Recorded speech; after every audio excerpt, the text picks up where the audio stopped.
Chair formally opens the meeting. Just a couple of housekeeping announcements. Please could councillors and guests turn their mobile phones and mobile devices to silent mode, please, out of respect for speakers, etc. In the event of the fire alarms going off, please make your way to the nearest fire exit, which in the case of both this floor and the third floor would be the doors near to where the lifts are. Please do not use the lifts, but use the staircase next to the lift and make your way down to floor 0 and exit the building following the signs. For the guests upstairs, there will be a member of staff close by to help guide you should the alarms go off. If that route is blocked for some reason, there is a secondary route on this floor through those doors there, through the office area, and again going to the staircase by the lift and exiting the building down the staircase, and the same on the third floor along the corridor through the doors to a staircase next to the lift down to the ground floor and exiting the building, and the assembly point is over by the swimming pool. Thank you. Thank you, Paul. Councillors, as you will be aware, during the Christmas holidays, our colleague, Councillor David Jenny, passed away suddenly. David was an experienced and respected local politician at town, district and unitary councils. As you'll be aware, David's funeral was earlier this week. Unfortunately, I couldn't attend because I was away. And the attendance showed the respect that many in the community across a range of organisations had for David. I'm sure the council will share with me a great sadness in his passing and extend our deepest condolences to our colleague Barbara and their friends and family. My late wife, as you know, was Mayor of Kettering about 12 years ago, and it was at that time we were somehow on the circuit with them and one or two others who are sitting here today. And David and I got on particularly well because we both had a share of a love of hockey, and funnily enough in the game we knew one or two mutual people, although I lived in Staines and he lived up here at that time. I would now invite councillors, officers and guests to join me in a 2-minute silence in his memory. Thank you.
Thank you, councillors.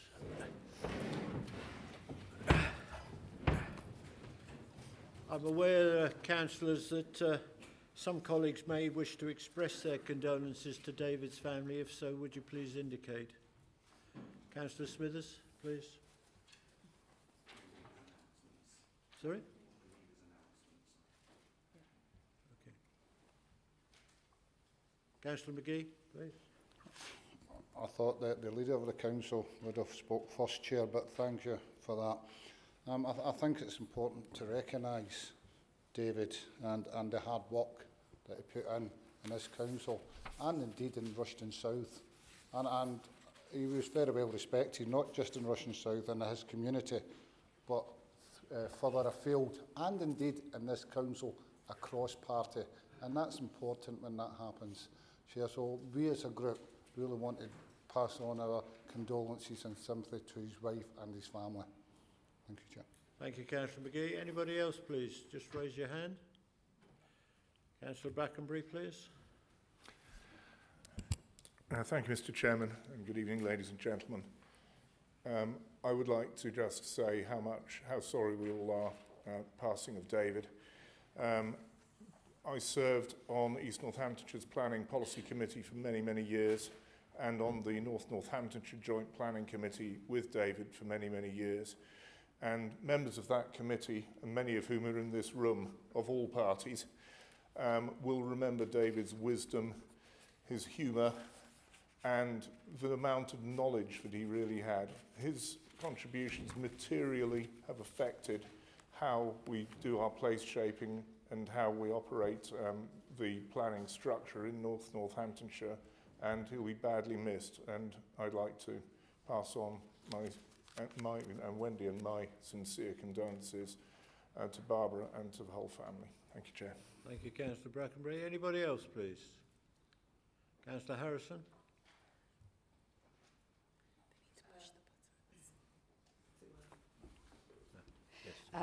Thank you, Mr. Chairman.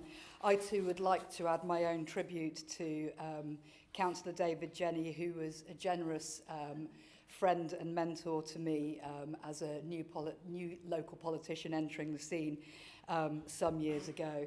And many people in here will know that the Conservative Party locally works as a force across both Wellingborough and Corby. And when I stood in Bolsover in 2017, David Jenny was the chairman of the Wellingborough Association. And without any hesitation, he threw the resources of Wellingborough Association behind me to help me in my fight to win that seat back then. And I well remember many long journeys up and down the M1 of members of the Wellingborough and Corby Association to help me. And David was absolutely instrumental in that support. And he was always incredibly generous with his advice and guidance. And I would like also to just pass on my condolences to Jenny and her two daughters. Thank you, Barbara.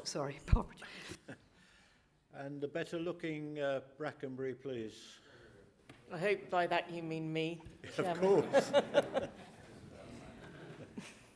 I'd like to pass on my condolences. I worked with David on East Northants Council, where he was a deputy leader on the Shadow Authority, and since the formation of this council on Northants.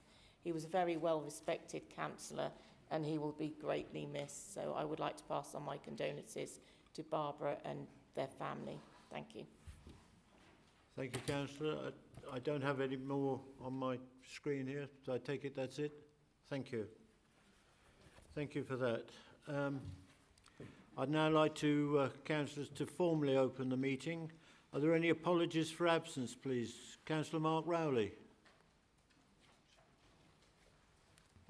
Thank you, Chair. I've been put on notice to give the apologies I've received, which are Councillor Barbara Jenny, Councillor Anna Pandy, Councillor David Sims, Councillor Stephen North, Councillor Jeff Shacklock, Councillor Paul Bell, Councillor Kirk Harrison, Councillor Russell Roberts, Councillor Richard Level, and Councillor Jonathan Eakins. Thank you, Chair. Councillor McKean, please. Thank you, Chair. Only apology from the Labour Group tonight is Councillor Ross Armour. We've got a very well-attended meeting tonight. Councillor Fedorovich, I believe you've got a full house, have you? Today, thank you. Oh, hello. Sorry, everybody. Hello. Yeah, we've just got Sarah Tubbs' apologies today. Thank you. Thank you, Councillor. Paul Galt, please, are there any other apologies? Or Yes, Councillor Martin Griffiths' apologies for this meeting. has anybody else got any other apologies, please, that we haven't mentioned? Thank you, councillors. We'll now move on to the minutes of the previous meeting. The next item is the minutes of the meeting held on the 24th of November 2022. Are there any issues in relation to the accuracy of the minutes, please?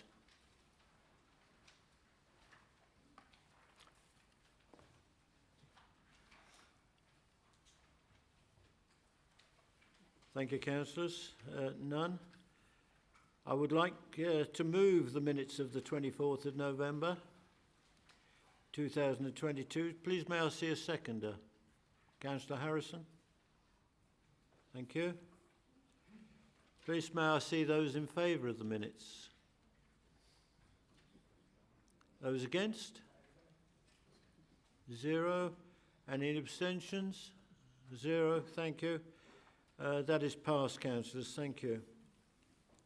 Declarations of interest. Are there any declarations of interest that councillors wish to make related to the items to be discussed, please? No? Thank you.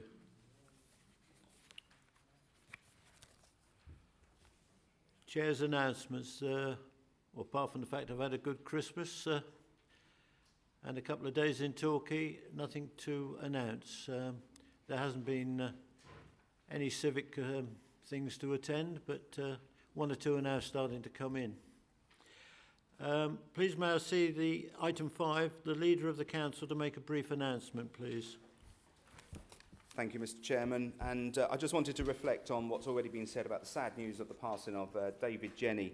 This was another tragic blow for the local government family of Northamptonshire.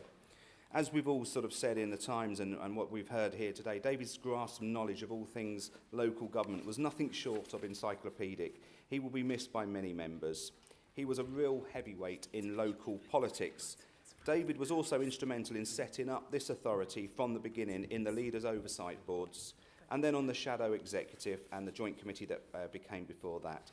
And more recently, he served, as many of you will be aware, as an Assistant Executive Member. David would always bring a unique twist to our conversations in the Executive, which will certainly be missed by many of us, if not all.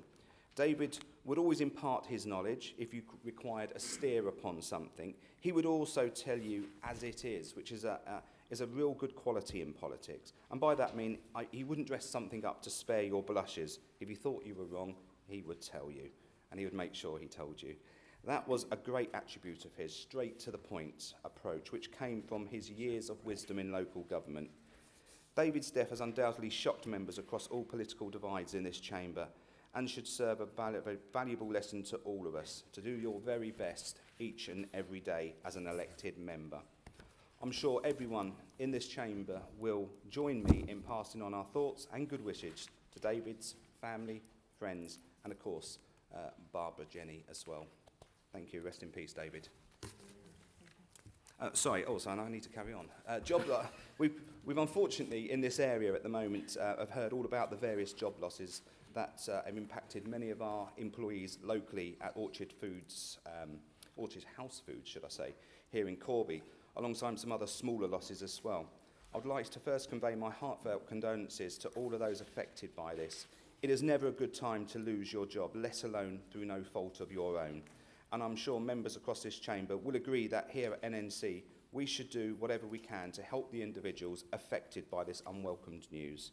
As part of this authority's commitment to these individuals, we have teamed up with our partners to support job seekers across the local area and offer a wide range of support through the NNC Job Club.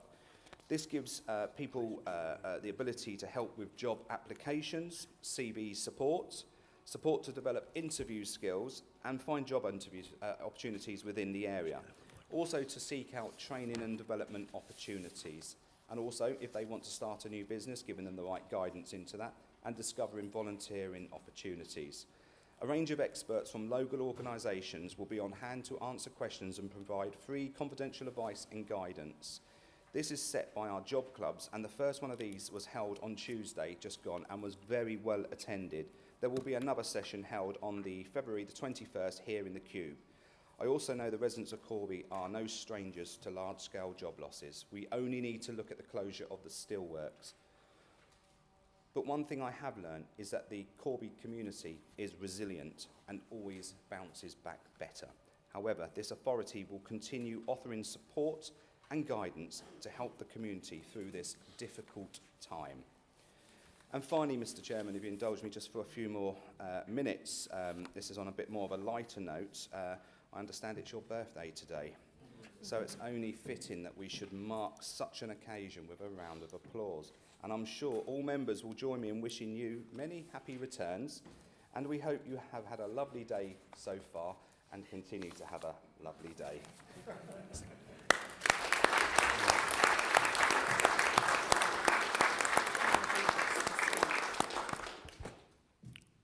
Councillor McGee, please. And thank you very much for that. I've only had 78 of them. Councillor McGee, please. And you don't look a year over 88. I'd just like to say the Chair and from you and the Labour group. And congratulations, and I hope you had a lovely day today. Can I just pick up what the leader said about the job losses in Corby? Corby are a resilient lot, and that's why it's so unique in Corby, and a lot of people don't recognise that.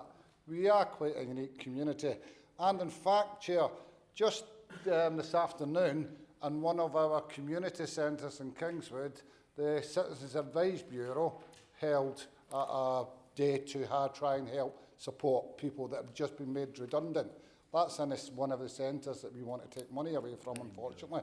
But that's the kind of thing they do, and they're doing that, and that's how resilient they are.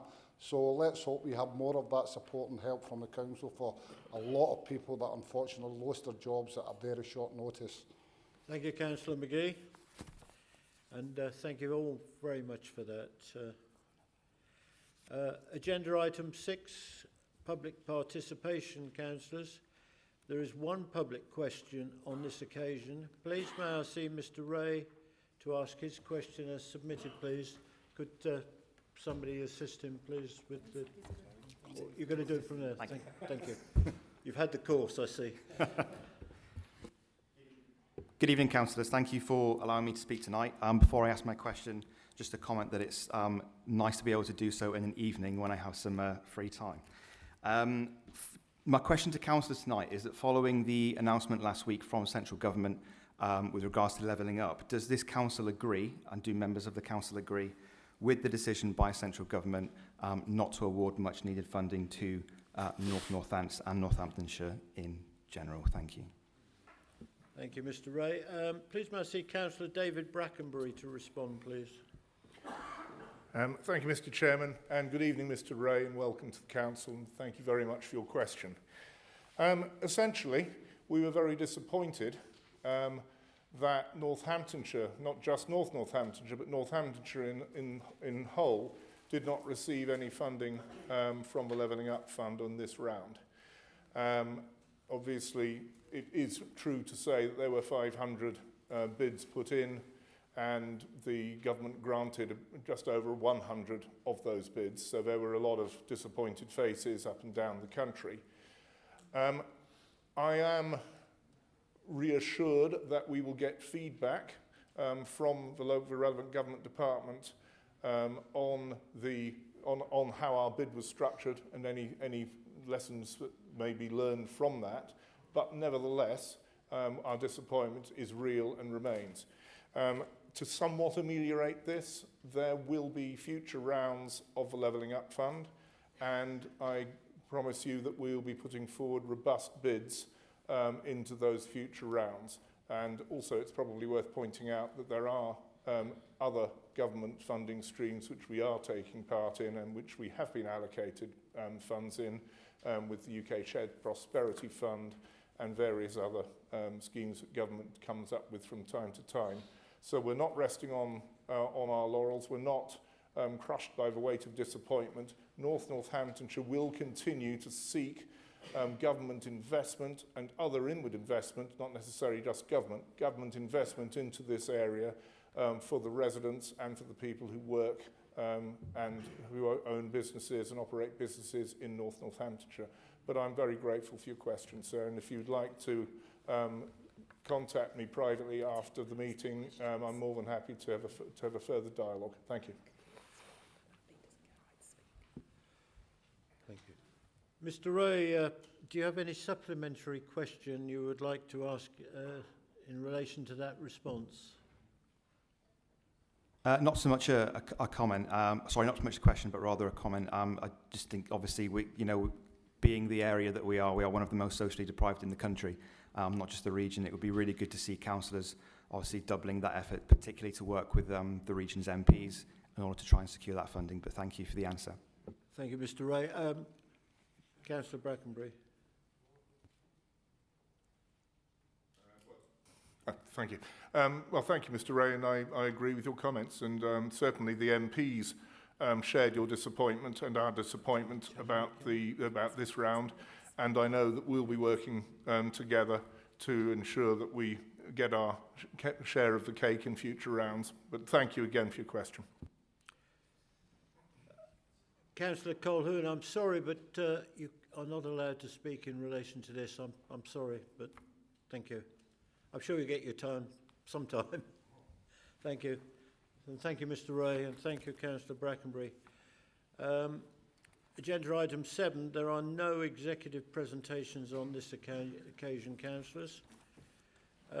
Agenda item 8, councillors, Audit and Governance Annual Report. Please may I see the Chair of the Audit and Governance Committee, Councillor Andrew Weatherall, to present and move this item, please.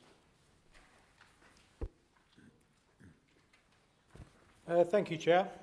I'm pleased to present this report on the work of NNC's Audit and Governance Committee for the 18-month period ending 30th of September. This report was considered at the last Audit and Governance Committee meeting, which was held shortly after the last Council meeting in November. I'll assume that members have read the report, so I'll just highlight what I consider are the main points and take any questions later.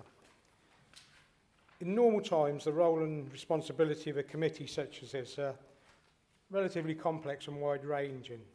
However, in a large and complex nascent organisation, this is a particular challenge. Not only is the committee and the council new, so are all of the members and its chair, the councillors, the senior leadership team, many of the key officers in financial roles, the internal audit team and its approach with an appointment of a new head of internal audit, and the external auditors were moving from EY to Grant Thornton. These points combined together with some other specific matters which gave the committee its key challenges in the period, and I consider they were as follows. The committee was responsible for the clearance of the accounts of the 4 predecessor districts and boroughs.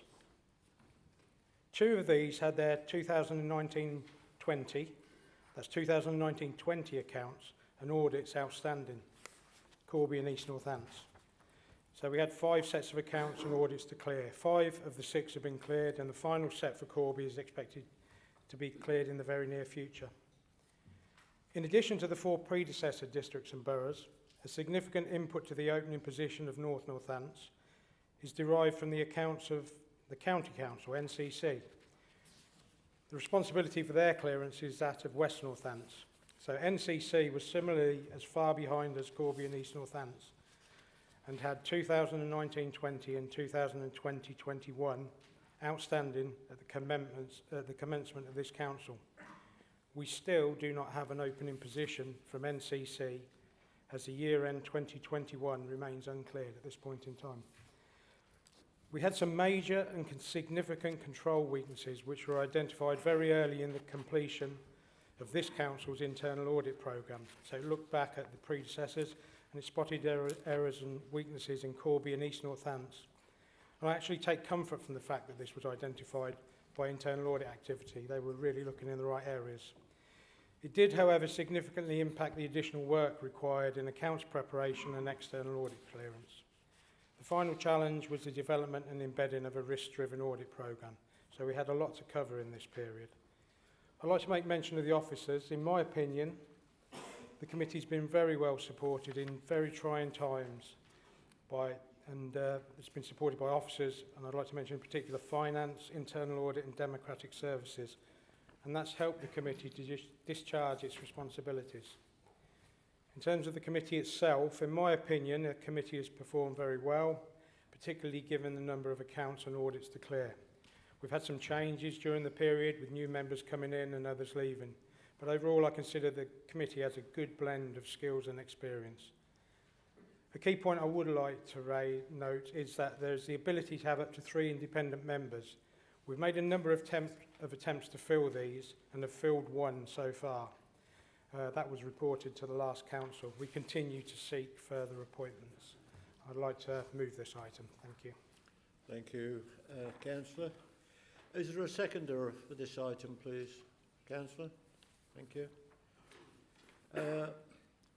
Councillor Jean Addison, please.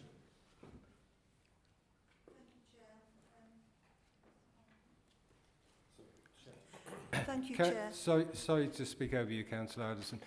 I've noticed, for members' benefit, you don't need to press your microphone unit to turn it green and go live.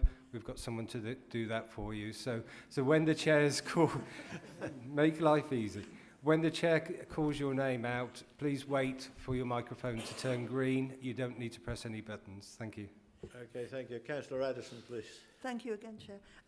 Yes, the audits being late for Corby and East Northants Chair was down really to the tardiness of the former auditors, Ernst & Young, and not, I don't feel, through any fault of the previous 2 sovereign councils. Having said that, I have to say that this committee is very driven and has covered an awful lot of work over the last 18 months. And I would like to congratulate the Chair on his hard work and keeping us all in order. Thank you, Chair. Thank you, Councillor. Councillor Anne Lee, please. Hello. Right. I also want to pay tribute to the Chair, Andrew Wetherill, for the way he organises this committee, the way he engages with every member. He also found a very capable independent member. Every meeting is preceded by an hour of training. We have a full and frank discussion. My attendance hasn't been ideal because of personal circumstances, but I look forward to the next year of this committee, which I think is a very good functioning committee. Thank you. Thank you, Councillor. Councillor Jim Hakewell, please. Thank you, Chairman, and I accord with some of the comments that have just been made. My question to the Chairman, though, is what impact, if any, is the lack of closure of the legacy accounts potentially going to have, if the Audit Committee have seen any, on our budget for 23-24, because clearly those legacy accounts are opening accounts? And what risks are there to this council of the real difficulty that major auditing companies are having in recruiting staff and the potential risk of us going behind on our audit, which in many councils across the country has been a significant factor in trying to catch up with issues that have gone wrong. I particularly note that Bournemouth, Christchurch and Poole, who are a little ahead of us in going unitary, their auditors actually withdrew from that council without completing the full audit at this point because they couldn't find the right people and they felt there was too much to do. So, what impact on budget and what impact for the auditors not being able to complete audits in the future? Thank you, Chairman. Thank you, Councillor. Councillor Wetherill probably will want to reply when he closes this. And the next speaker, please, Councillor Charlie Best. Thank you, Chair. I also applaud the hard work done by the committee. I'm sure it's not a lot of fun. There is something in there in the report that troubles me, though, and that is the self-assessment. It's only been completed by 4 of the committee members, which doesn't seem a very representative sample. And more troubling is there are a number of questions in there which some of the committee members have marked as only partly effective or not effective. So I just wanted to ask, what actions are we going to take in the future so the self-assessment is more fully completed by committee members, and what actions are we taking to address those items which have been marked by some committee members as only partially or not effective? Thank you, Councillor. I'm sure you'll get an answer to that in a minute. And the next speaker, please, Councillor Mark Pengelly. Yeah, I'd like to echo a lot of what's already been said. I don't think there'll be as much work for this committee going forward. What they've had to do over the last 2 years and looking at the closing of the books at Kettering, Wellingborough, East Northants, Corby, and now we've got, we don't have to do all the work on Northamptonshire County Council, but that'll be coming to us. The committee have worked really hard and the chair steered it very well, and I'd like to thank him for that, and I look forward to working with him in the future. Thank you. And I'd also like to comment, thank you to Adele for a very comprehensive report.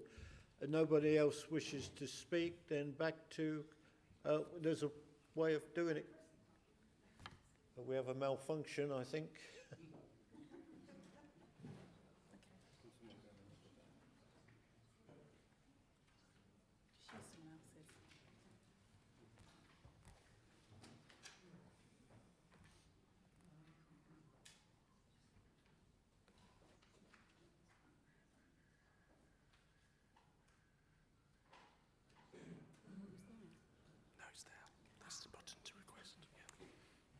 Okay, Councillor, thank you. Apologies, apparently I was pressing the wrong button. Yes, thank you very much for this report, and I was just going to comment on the lateness of these audits from the sovereign councils. We have had the same problem on the police, fire and crime panel, and the accounts for both the police and the fire. And in my position as chairman, I did write to the government and ask them what they were going to do about it. I haven't had a reply as yet. Thank you, Councillor. That concludes the speakers, so I'll come back to Councillor Weatherall, please, to finish, to be the final speaker. Thank you, Chair. I'll try and deal with those questions as they arose. In terms of impact on a budget, I don't think there should be any material impact on the budget. The budget processing goes ahead despite the fact that the audits haven't cleared, so I don't think that's something that we should be concerned about as councillors. Councillor Haigward's very right. There are some wider challenges in the audit profession at the moment, and they're affecting all councils, so we're not alone in that regard, although we did have some specific local difficulties. The auditing profession suffered from probably cost inflation, and it's been estimated in the auditing press, yes there is one, of about 40% in the last few years. So that's going to be reflected in the work that's being done, and people who are being attracted into that part of the profession. So I think it is a valid point of concern, but we do point through a framework, a national framework. So and we do have Grant Thornton in place now. I think that was a very good point raised about the self-assessment. I too was a little bit disappointed in the level of response. I think it was perhaps done at a too great a pace. The framework that we used was one that was used nationally, so we'll probably either tailor that more specifically for ourselves in the future, or potentially even look to get an external assessment, because I think external assessment on the whole is better. What are we doing about those points which have been raised? The Vice Chair and I have set in place a review process to review all those and see what can be done. So they're the main questions, I believe. Thank you. Thank you, Councillor. We'll now move to a vote. Please use your electronic voting buttons, which will appear on your microphone unit once the vote has commenced. You will have 30 seconds to vote. Thank you. Thank you, Chair. Members, the vote is now commencing.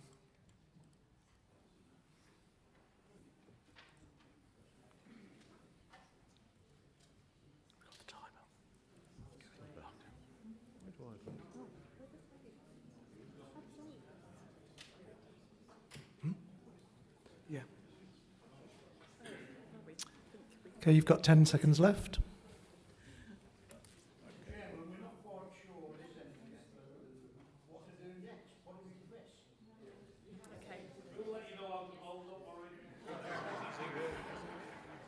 Well, actually, Councillor, I'm in the same boat. No, he's not got a button. I don't think anyone's got. Have you got? You've got a yes. Sorry? I'm sorry. Right, there's a button right in the middle of your screen. If you press that, then it comes up what you want. So, anybody stuck now? No? Oh, yeah, that's worked. Are there any Okay. members who haven't got the voting buttons available on screen and will come and check with you? There is a fault here. Okay. That's fine.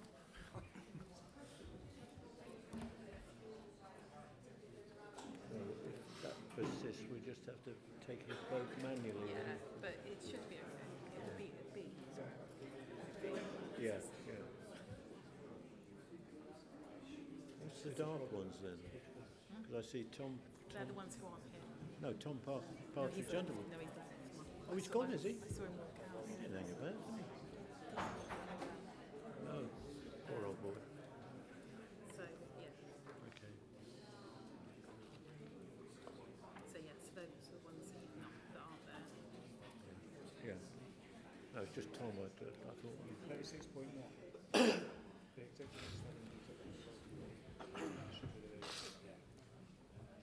Are we okay now? Sorry? Yeah. I'll let you know. Okay, I'm now closing the vote, Okay. and you'll see the vote on the vote results on the big screen in just a second. Thank you. That's unanimously carried, councillors. Thank you. Thank goodness for that. Agenda item 9, councillors, meeting procedure rules and the constitutional amendments. Please may I see the monitoring officer to present this report, please. Thank you, Chair. I'm doing the honours again. As members will be aware, we do review various parts of the Constitution from time to time, and both the Constitutional Working Group and the Democracy and Standards Committee have spent a lot of time looking at the meeting procedure rules. I think there's been at least 5 meetings in total looking at these, and members are putting forward today some suggested amends. And Chair, I think the Chair of the Democracy and Standards Committee, Councillor Laura Lawman, wishes to come in and formally move the recommendations. Councillor Laura Lawman, please. Thank you. First of all, I would like to thank our officers who were involved and are involved in the work of the Constitution Working Group and the Democracy and Standards Committee, who have dealt with all of these items. Not to forget, of course, the valuable work the members who join me on the working group and the committee, whilst they are scrutinising the living documents. The Constitutional Working Group is there to make the NNC Constitution easier to understand. The section the working group looked at last, and that was also discussed at the last Democracy and Standards Committee, are the meeting procedure rules and budget procedure rules. I'm sure we all agree that the Constitution is a living document and exists to support us to understand the rules and procedures to be applied whilst we conduct our council meetings, and that they are the foundation of our efficient and effective council. As mentioned earlier, the Constitution is a living document and is worked on continuously. If, for instance, there are minor changes, they will be effected under delegated powers of the monitoring officer if necessary. Any major amendments will always be taken back to the Constitutional Working Group to look at, and a recommendation then be made to the Democracy and Standards Committee prior to a request to full council to adopt as is tonight. I hope you also agree to support the Budget Council Meeting Procedures rules in Appendix B. Chairman, I haven't got an awful lot to add, so I herewith propose the adoption of the revised procedure rules and budget procedure rules as stated in recommendations 3A and B, and subject to possible any minor amendments like spelling or formatting that will be carried out by the monitoring officer. Thank you. Thank you, Councillor. Anybody second this, please? Councillor Macaulay-Nicholl, please. Echoing Laura's remarks, I'd be happy to second this. Thank you. We'll now move to debate. Councillors. Councillor John McGee, please. Now I pressed the button there again, Chair. I forgot Herrera's. Chair, I would like to make a little amendment. Given what happened last time at this council where a guillotine was put in before the end of business because some people wanted to go and get a photo shoot at a Christmas do, that's not acceptable for the business not to be carried forward. And given the time, the business is carried forward now, but it's not given the extra time that we would have had at that council. And Chair, I'm talking about the questions and the answers to the questions. Now we've got to try and put in new questions and the old questions in the same 30 minutes. Where's the democracy in that? Of course, all of that should be given time at the next full council, Chair. So I would suggest that that amendment is put in now. Thank you, Chair. Okay, listen to the legal officer, please. Through you, Chair, I don't understand what the amendment is. Can you be specific what you want the Constitution to say? I can't hear you, John. Thank you. You can hear me now, Chair? Yes, I can. Thank you. It's a very easy amendment. If a full council is guillotined, any business, as it says in action on page 45, including questions, will be given the extra time to be heard at the next full council. The very basic, Chair, we've got 30 minutes for the questions today. That's including the questions from the meeting that was guillotined at the last full council. We should have both of the 30 minutes at least to get all the questions in. Because the questions, Chair, it's about democracy and our residents seeing their local councillors asking questions. We should not be, the time should not be took away from that. So it's a very basic request. Thank you, Councillor. I will remind you that at the last meeting, I was applying the Constitution as it stood. And I think you will agree with that. Thank you. Would you like to comment upon that, please? Thank you, Chair. The usual process for this would have been through the Constitutional Review Working Group and to the Democracy and Standards Committee. If you want that to be reviewed, then I would suggest that you put that through the Constitutional Review Working Group for it to be considered. However, it wasn't raised as part of this. So that would be the usual route that we would take in that. Yes. Aren't we allowed to put amendments forward now? I think we're losing democracy altogether in this place.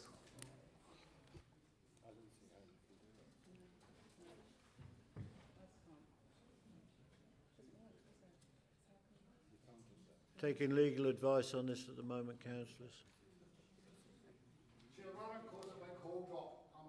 It goes back to the next meeting to discuss rather than have a big hold up. But it's important when things like that happen, we have the time at the next meeting. Thank you, Chair, thank you, Councillor McGee.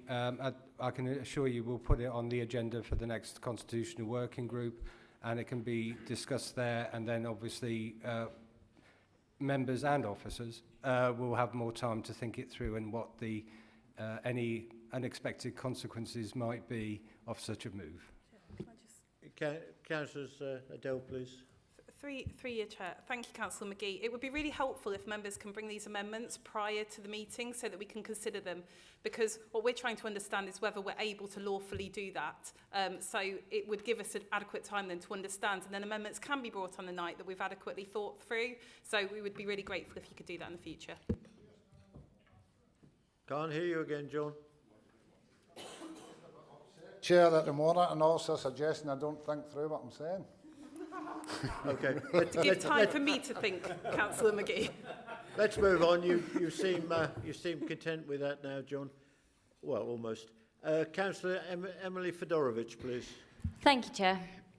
I just wanted to say that I'm very grateful for the improved clarity around the budget procedure rules specifically, especially in terms of ensuring it's clear that minority parties can then propose amendments on block and then vote at them one at a time or take in sort of smaller chunks. I just think this is really incredibly valuable and helpful, and I want to also thank the officers for their hard work on amending the document. Thank you very much. Thank you. Councillor Jason Smithers, please. Okay, yeah, sorry, Mr Chairman, I was just going to pick up on some points that Councillor McGee had said about the asking of questions and answers, and it's a democratic right. Obviously, when those questions are asked, there is a reply that's given to members, and as you would have seen today, all the questions that have been asked at that meeting and this meeting have been answered in full. So his point about not being able to ask questions and it's undemocratic doesn't really swing, for the simple fact that he's asked his question, he's had his answer, and I think what he wants is a supplementary on every question that he asks, and that I think is probably what's annoyed Councillor McGee the most. Thank you, Councillor. Councillor Jean Addison, please. Thank you, Chair. The questions that most councillors put forward are in questions that have been asked them by their constituents, Chair. And for those questions just to be given as a written answer where the members of the public can't see or hear that. I mean, there may be people sitting watching at home now, you know, that have asked us to put questions forward, but they won't see the actual reply or hear the actual reply. And that's the whole point of democracy. Thank you, Councillor. Pardon me. I would remind the meeting that the questions and responses are posted on the Council's website before the commencement of the meeting, so members of the public can review them at their leisure and see the responses. I appreciate what you're saying, that they can't actually hear the questions, but the questions and responses are accessible via the website. Thank you, Paul. Councillor Ander Mercy, please. Thank you, Mr Chairman. I think the correct approach for making amendments to the Constitution is to think of it thoroughly, to look through all the legal implications and to take it in a considered manner. Several months ago, I had a number of issues that I was not happy with. I was on the Democracy and Standards Committee, and I wrote out a number of changes that I thought were appropriate, and I submitted it to the officers. They took a considerable time to fully digest it and to check all the legal implications, and about a month later they came forward with a set of proposals. That gave them time to check all the legalities, all of the supplementary implications of it, and to think it through thoroughly. Making something as fundamental as change the Constitution on a whim, on a night, is not the appropriate way to do these things. To submit a proper suggestion to the Democracy and Standards Committee, which then goes to the Constitution Working Group, is the right way to do it. Councillor Wendy Brackenbury, please. Thank you, Chair. I think we all receive queries from our residents, and I often ask questions of exec members or officers, and I think the proper time to do that is when you receive the query yourself. So I certainly wouldn't be waiting until the next full council meeting to be asking those questions. And I've never had a concern from any resident I've got back to with an answer to say I've answered too quickly. Thank you, Councillor. Councillor Lynn Buckingham, please. Thank you very much. If you remember, I brought to this the full council some time ago questions on a protocol being developed for asking questions, which still hasn't come back and out. And I wish I had Councillor Brackenbury's weigh in to get answers to questions that we asked before. And I'm still waiting nearly a year later for a question I asked a member. Thank you very much. Thank you, Councillor. Councillor Jim Hakewell, please. Thank you, Chairman. I am looking at, and I'm not quite sure whether the amendments are there, but I'm looking at page 53 of our agenda, and it does slightly relate back to this guillotine motion. I'm not sure if that's changing, but I'll make the point now. Two things, really. In 10.1, Chairman, it is recognised that in exceptional circumstances an extension to the meeting may be required. I wonder, what are exceptional circumstances? Things like that in a constitution are always very hazy. Like beauty, it's in the eye of the beholder or the mind of the beholder. The second part of that is, having been present at that meeting where the guillotine was called, and I'm just putting this again on the record because I don't think it's changed in this item, the chair shall seek a mover and a seconder and subsequently take a vote without discussion and by show of hands only as to whether to continue the meeting. I think it was harshly abrupt that we concluded the meeting that day. I think we were at 5 o'clock or something like that. It wasn't the middle of the night. It seems very unjust that in any council where there is a massive majority, a minority clear interest can be pretty much squished out and the meeting closed. So I make those perhaps as questions, but what is exceptional circumstances? And is it what we've just heard, that to change that guillotine without discussion, we need to go through this loop again? Thank you. Thank you, Councillor. From my point of view, I didn't see anything exceptional in that matter, and the words exceptional were not used to me on that occasion, and I made a decision and I stand by that decision. Thank you. Sorry? Next speaker, please, Councillor Leanne Buckingham. Thank you, Chair. I think it's fair to say there is a wealth of knowledge within this room, and it takes a lot to understand the working parts. I know I'm a new councillor. I absorb as much as I can. These questions feed me with information. It means that every 6 weeks, I see questions, I have an answer. Are we stopping using something? Are we doing something in a different way? It helps me keep fresh, okay? Having these questions put in the public, actually, from a business acumen point of view, is wonderful. One councillor sending an email and receiving an answer means we've got 1 point of information being sent. When it's in this format, every one of us has the opportunity to read it, and everyone in the public. So it is worth it, and it would be great to see that time allowed, should we have to guillotine, that it's increased. We'll bring that again later. Thank you, Councillor. Councillor Laura Lorman, please, to move this item. Thank you, Chairman. I would like to thank all the speakers on this subject. I know it's a very emotive subject, the Constitution and the interpretation of the Constitution.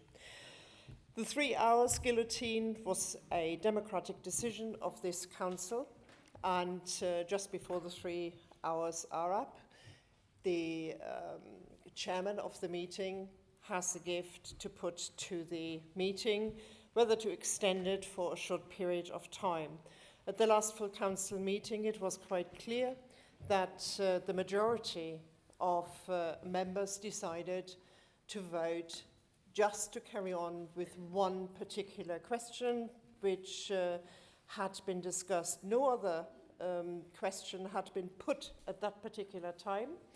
That answer was also given yesterday already to Councillor Buckingham and Councillor McGee. I'm very happy to take the comments made this evening into the working group again, and let us see if there are any tweaks that still need to be made. And I thank everybody for raising the matters. And I also would like to thank Councillor Fedorovich for her kind comments. I hope the Constitution is clearer.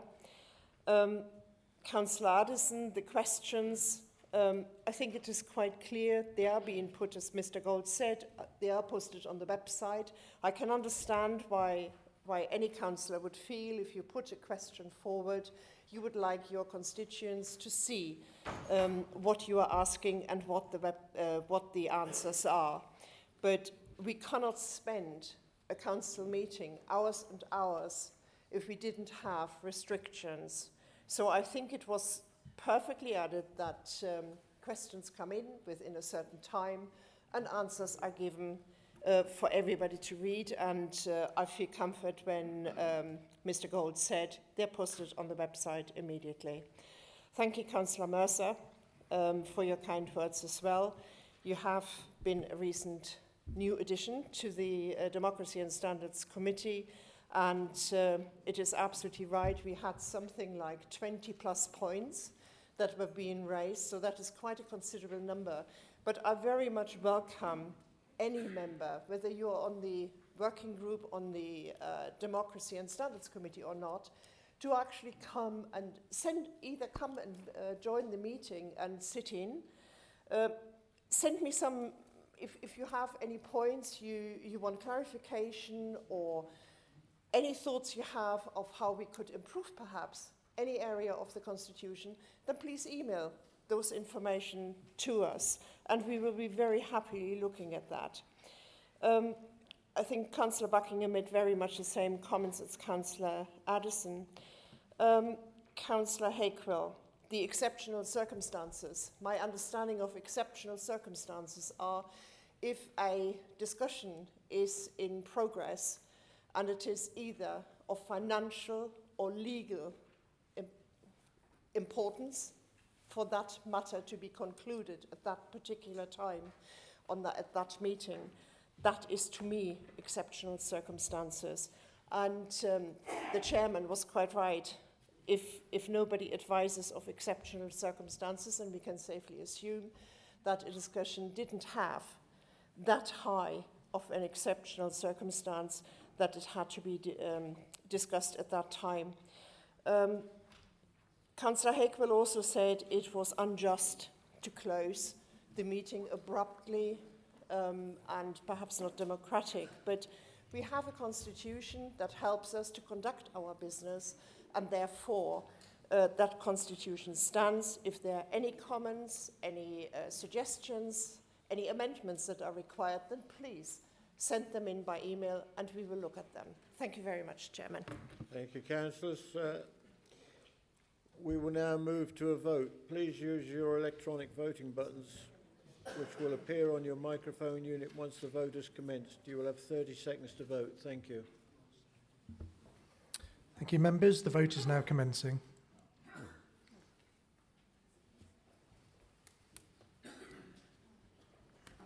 Who's going to go wrong this time?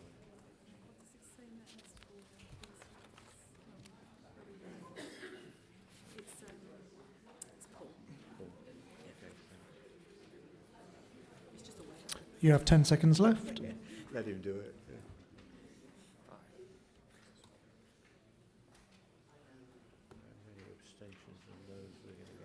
Okay, thank you, and the vote is now closed.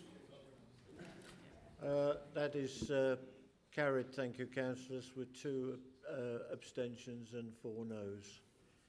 Thank you. We'll now move to agenda item 10, councillors, the draft municipal timetable for 2023 to 24. Please may I see the monitoring officer, Paul, to present this report, please.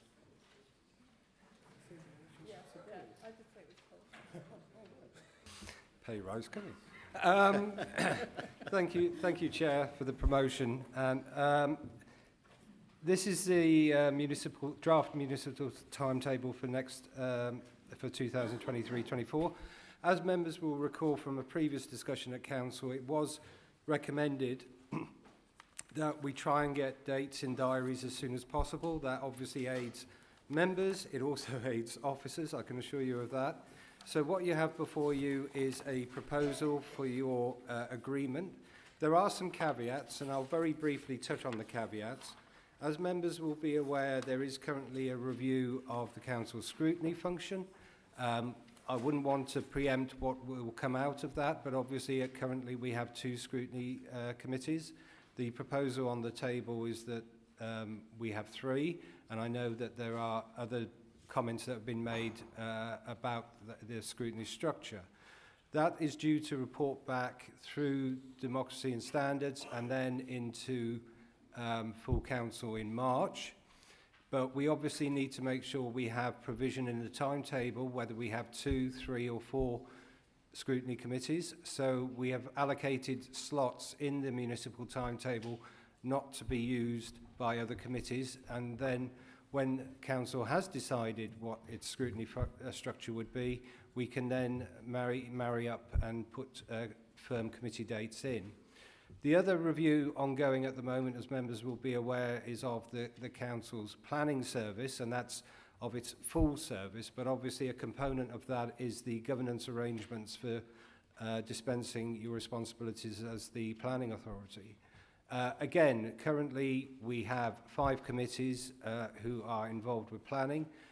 Again, I would not want to preempt the outcome of that review, so we have for the moment put in, if you like, the current arrangements, but those may be subject to change. Again, there is a report which will come through the Democracy and Standards Committee into full council, hopefully again in March. That's going to be a fun meeting, which may or may not amend those arrangements. So again, with those 2 caveats, Chair, hopefully members have had a chance to look through. Happy to take any questions. Thank you, Chair. Great recovery, Paul. Thank you. And no meeting on January the 26th next year. How about that? At the moment. Please may I see a mover for this item. Councillor Lorman, please. Laura Lorman. Chairman, I'm very happy to move this report, and with the added thanks to the officers concerned who've put together the municipal calendar. It is a very difficult task to really balance that, and my thanks go to all of those in democratic services and other who've been involved. So therefore, the report is self-explanatory. The timetable is there. Please add it to your diaries if you use them. And I would ask councillors to please agree to adopt the municipal calendar for 2023-2024. Thank you. Thank you, Councillor. And the seconder, please. Councillor Jan O'Hara, please. Thank you, Chair. Just echo Councillor Laura Lorman's sentiments and thank Democratic Services for all the work they've done on this. Anybody wish to speak to this item, please? I have none at the moment. Come on, somebody must. No? Fine, thank you. We will now move to the... Sorry. Oh. Dorothy, please. Who else?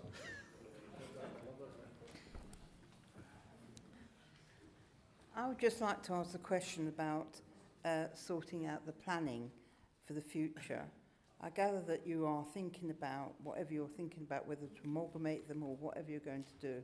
But I do think as councillors that we ought to be involved in this and have a say on what happens in future to planning. Thank you. Thank you. Councillor Laura Lorman, please. Oh, sorry, you wish to answer that, Paul? I concede to Councillor Lorman. Councillor Lorman, please. I'm happy to answer that. Sorry, that totally threw me. I'm sure that it will be put before all members. The PAS have done their report, and we have to make adequate provision, as is here, for the future of the planning and other committees as well. I don't see a problem in there. If there are any specific areas Councillor Maxwell has where she would like to give her input, I'm sure it is very welcome and will be received by those involved in those committees. Thank you. Thank you, councillors. We will now move to a vote. Please use your electronic voting buttons, which will appear on your microphone unit once the vote has commenced. You have 30 seconds to beat the clock. Thank you. Thank you, Chair. The vote is now commencing.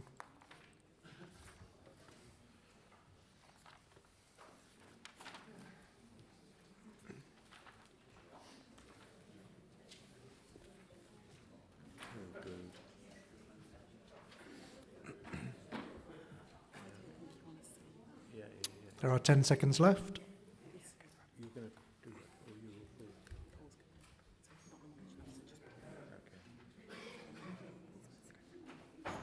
The vote is now closed. Thank you, councillors. That is carried with 1 abstention and 1 no. Thank you. Councillors will now move to agenda item 11. Please may I see Paul Galt to present this report, please. Thank you, Chair. Very quickly, the background to this report. As members will be aware, and is not uncommon across local authorities, in relation to members' allowances, if there are to be any increases in allowances, it is often common practice to link that with the NJC staff pay award. This council adopted that process. As I say, it's very common and one used in former councils in this area as well. The situation has arisen this year that the NJC pay award was not, as it usually is, a percentage increase, but a lump sum which was paid across all spinal points. So in other words, regardless of where you are on the spinal point structure, you would get the £1,925. Now, obviously, for some people, that was quite a healthy increase, which is welcome. Other people, slightly less of an increase. Our scheme adopted, which was adopted last year, but also the previous scheme adopted by the Shadow, did not allow for that scenario where you had a lump sum rather than a percentage increase. So in other words, if the pay award had been 5 or 6% this year, we would not be sat here talking about this subject because it would have been automatically applied.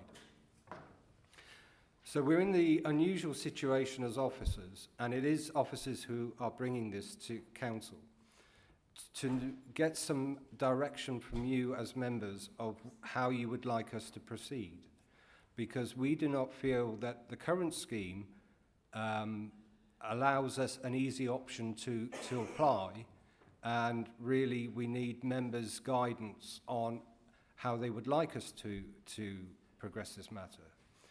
There are a couple of further points I'd make. Firstly, obviously, this does apply to this current financial year, and we are moving towards the end of this financial year, so obviously we would like to know exactly what council would like us to do on this. Secondly, we have to be mindful that this may not turn out to be a unique position. It may be that in years coming, the use of lump sums is more prevalent than a normal percentage pay award. I can't predict, nobody in this room can predict that. So I think, not as a formal recommendation, but as a side comment, that during the course of this year, I think we will need, as a council, to consider an amendment, or an addition rather, to the scheme. This is not a review of the whole scheme or anything like that, but it's purely looking at what do we do in these circumstances where there is a lump sum as opposed to a percentage. And that would negate the need for us to have to keep coming back to council with reports. And we have a clear and open and very concise instruction that we can follow as officers when that arises. So I apologise to councillors for having to bring this report. As I say, unfortunately, the scheme that was adopted, and to be fair, as I say again, other councils across the country are in exactly the same situation, or have been in the same situation.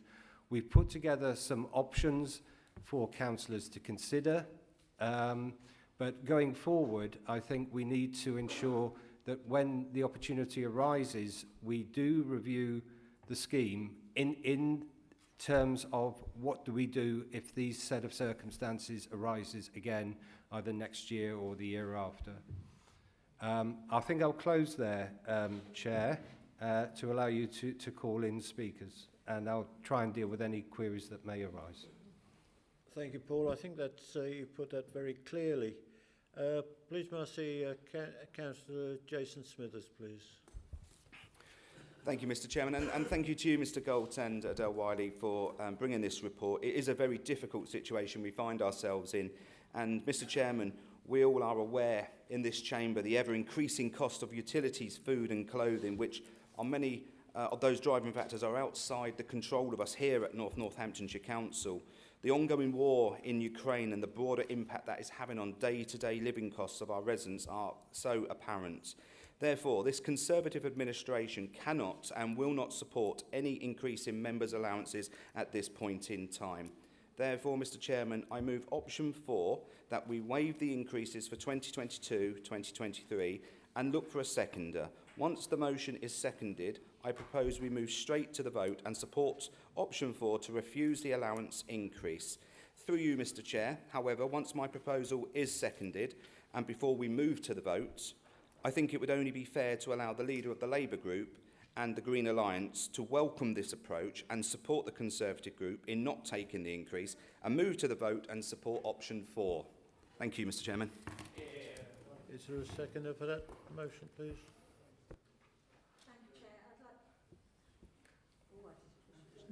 Thank you, Chair. I'd like to second this motion. I concur absolutely with all the sentiments from our leader, but I would like to reserve the right to speak again should I need. Thank you. Thank you. We've heard what's said, councillors. I've got about 7 people wishing to speak here, but it may be that this is moving in the direction that you want. So I'm going to take the exceptional move now, then I'm going to ask Councillor McGee if you would like to respond to that first of all, please. Chair, I think for the sake of democracy, anybody that's pressed a button should have a say. I mean, that's what we come along to do, isn't it? And I'm not going to just speak on behalf of everyone that's got a light on. That would be wrong. I agree it's the right thing to do. In fact, we said it at the last tries, and we were going to say it again. He's did the right thing. It's about time this bloody Cllr group did the right thing. And that's the right thing to do at this time. But we should allow every single member who's put a light on and have that democratic right to speak. Councillor Emily Fedorovich, I've given John the chance to speak. Councillor Hakewell, will you please stop waving your arms around like an octopus? Please. Yes. Councillor Fedorovich, would you like to reply, having given John the chance to speak to that? I absolutely agree with John. I think everyone that has raised their hands to speak needs to have that opportunity. I obviously completely agree with this option as well. And my previous comments still stand about the fact that this is an incredibly poor and tactless time to be considering a pay rise. But yeah, we will need to get a system in place, but now's not the right time, and I'm really glad that we as an authority can agree on that. So I'd like to defer to the previous people who would like to speak. Right. Thank you. We've got about half a dozen speakers here. Councillor Hakewell, please.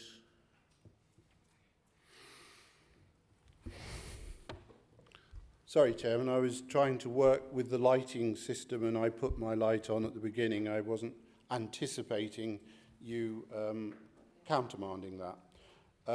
Option 4 does actually say that we reapply this for 23-24, which is less than a month away, or just over a month away. I would like to move an amendment. Well, it's not an amendment. I'd like to move a proposal to the council, which is what I was hoping to do right from the beginning. And that proposal is, it takes out 23-24 for rises and us to be revisiting this particular issue again. I just need to double check. I can presumably propose, if I get a seconder, an alternative to the current proposal put forward by the leader. I think I'm right in that. Yes, you may, Councillor. Thank you. Therefore, through you, Chair, sorry, Councillor Hakewell, it's an amendment to the motion because there's a motion on the table now which was moved and seconded, so you're now amending that motion. So you may just want to consider that in your wording. I'll do my best, and I'll... Thank you, Councillor Hakewell. I've got a copy of it if you want to read it too. So the amendment that I would make to that is effectively taking out the idea that there should be a review in 23-24. And the wording that I've used to do that, so it does amend, it's not just taking option 4, which leaves in the papers on page 104, the option for 23-4 to have members to reconsider. So I so move that in view of the incredibly difficult cost of living circumstances our residents are currently enduring, we propose that there be no increase in member allowances for 22-3 or 23-4, and that an independent panel review be convened in 24-5 to recommend allowances for the new council to be elected in May 2025. So I'm amending it by saying nothing next year either, and I do have a copy of that if that's helpful to you. I so move and hope that I get a seconder.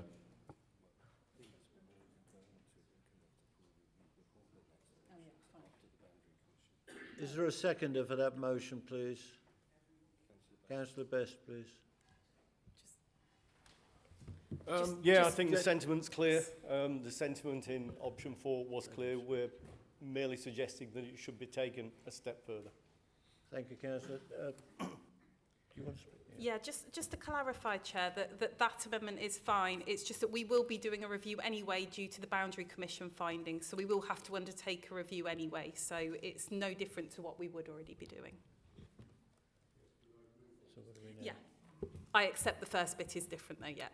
So we go to the vote on that, or carry on? Councillor Colquhoun, please.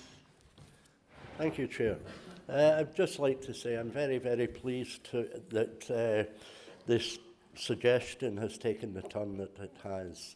It's only fair and reasonable that this council does not take any uplift in its allowances, and indeed the Labour group was wholly opposed to it en bloc.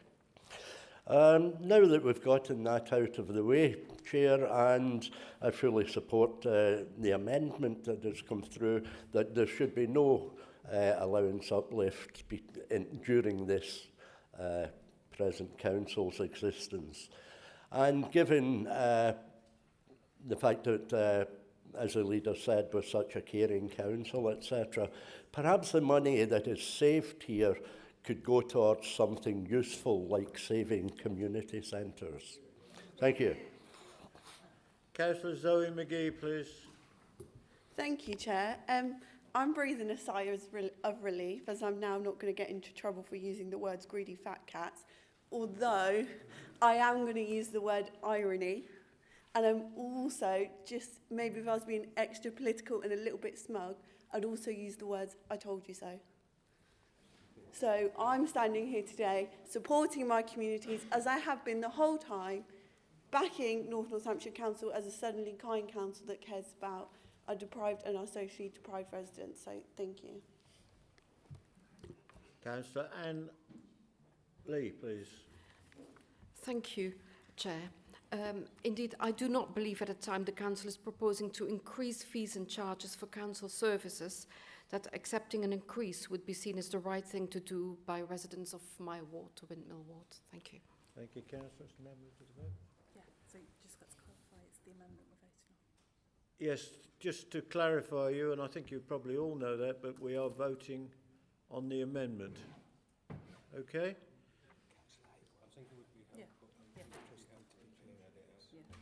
Councillor through you, Chair. Councillor Hakewell, do you want to read out the amendment one more time so that members are sure of what they're voting upon? Obviously, with the Chairman's permission, yes.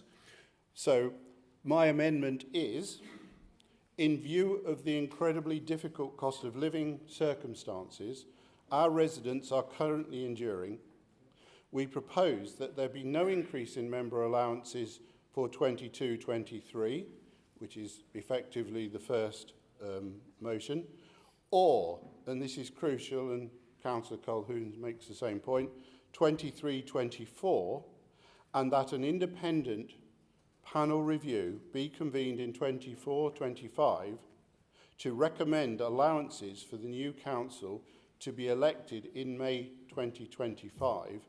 And the intent of that, and I take the monitoring officer's point, the intent of that is that we then set up a clear level of member allowances for those who we will be entreating to come get selected and get elected. They will know exactly what they're at. So those were my words, and I would also seek a recorded vote on that at the appropriate time, Chairman. Thank you. You said we're moving to the vote, but... I don't think so. No. No. Sorry, Councillor, you can't speak. Oh, you don't understand? Oh. Oh, okay. Right. So you can comment. Okay, sorry, yeah. So Lloyd can speak, can he? No, I think we've moved. No. We're moving to the vote. We're now moving to the vote, councillors, please. It's recorded. A recorded vote. Have you got support for that? Is there support for that? Yes, clearly. Thank you. Please use your electronic voting buttons, which will appear on your microphone unit once the vote has commenced. You have 30 seconds to vote. Thank you. Thank you, members and Chair. The vote is now commencing. I want to change that. How do I change that? Do you want to vote for it? No, I want to abstain. Oh, you want to abstain? Is there a time lapse on that? 30 seconds you've got to do. There's 10 seconds left.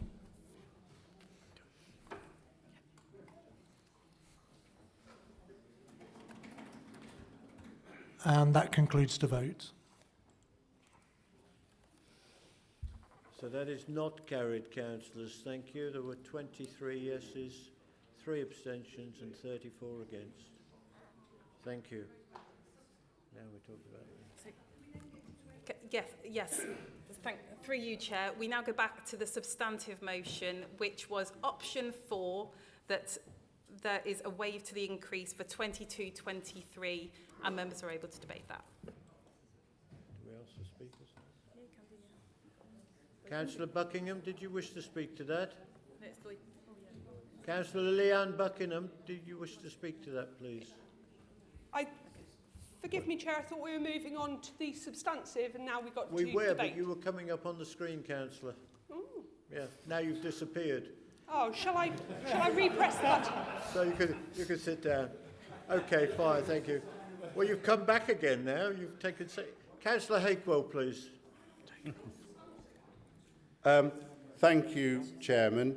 I wonder how Zoe McGee's going to respond now, because we are leaving the option of rises in allowances for councillors in this chamber who had a 10% increase earlier this year, the sort of increase that ambulance drivers and nurses and other people were seeking, and we voted that through ourselves.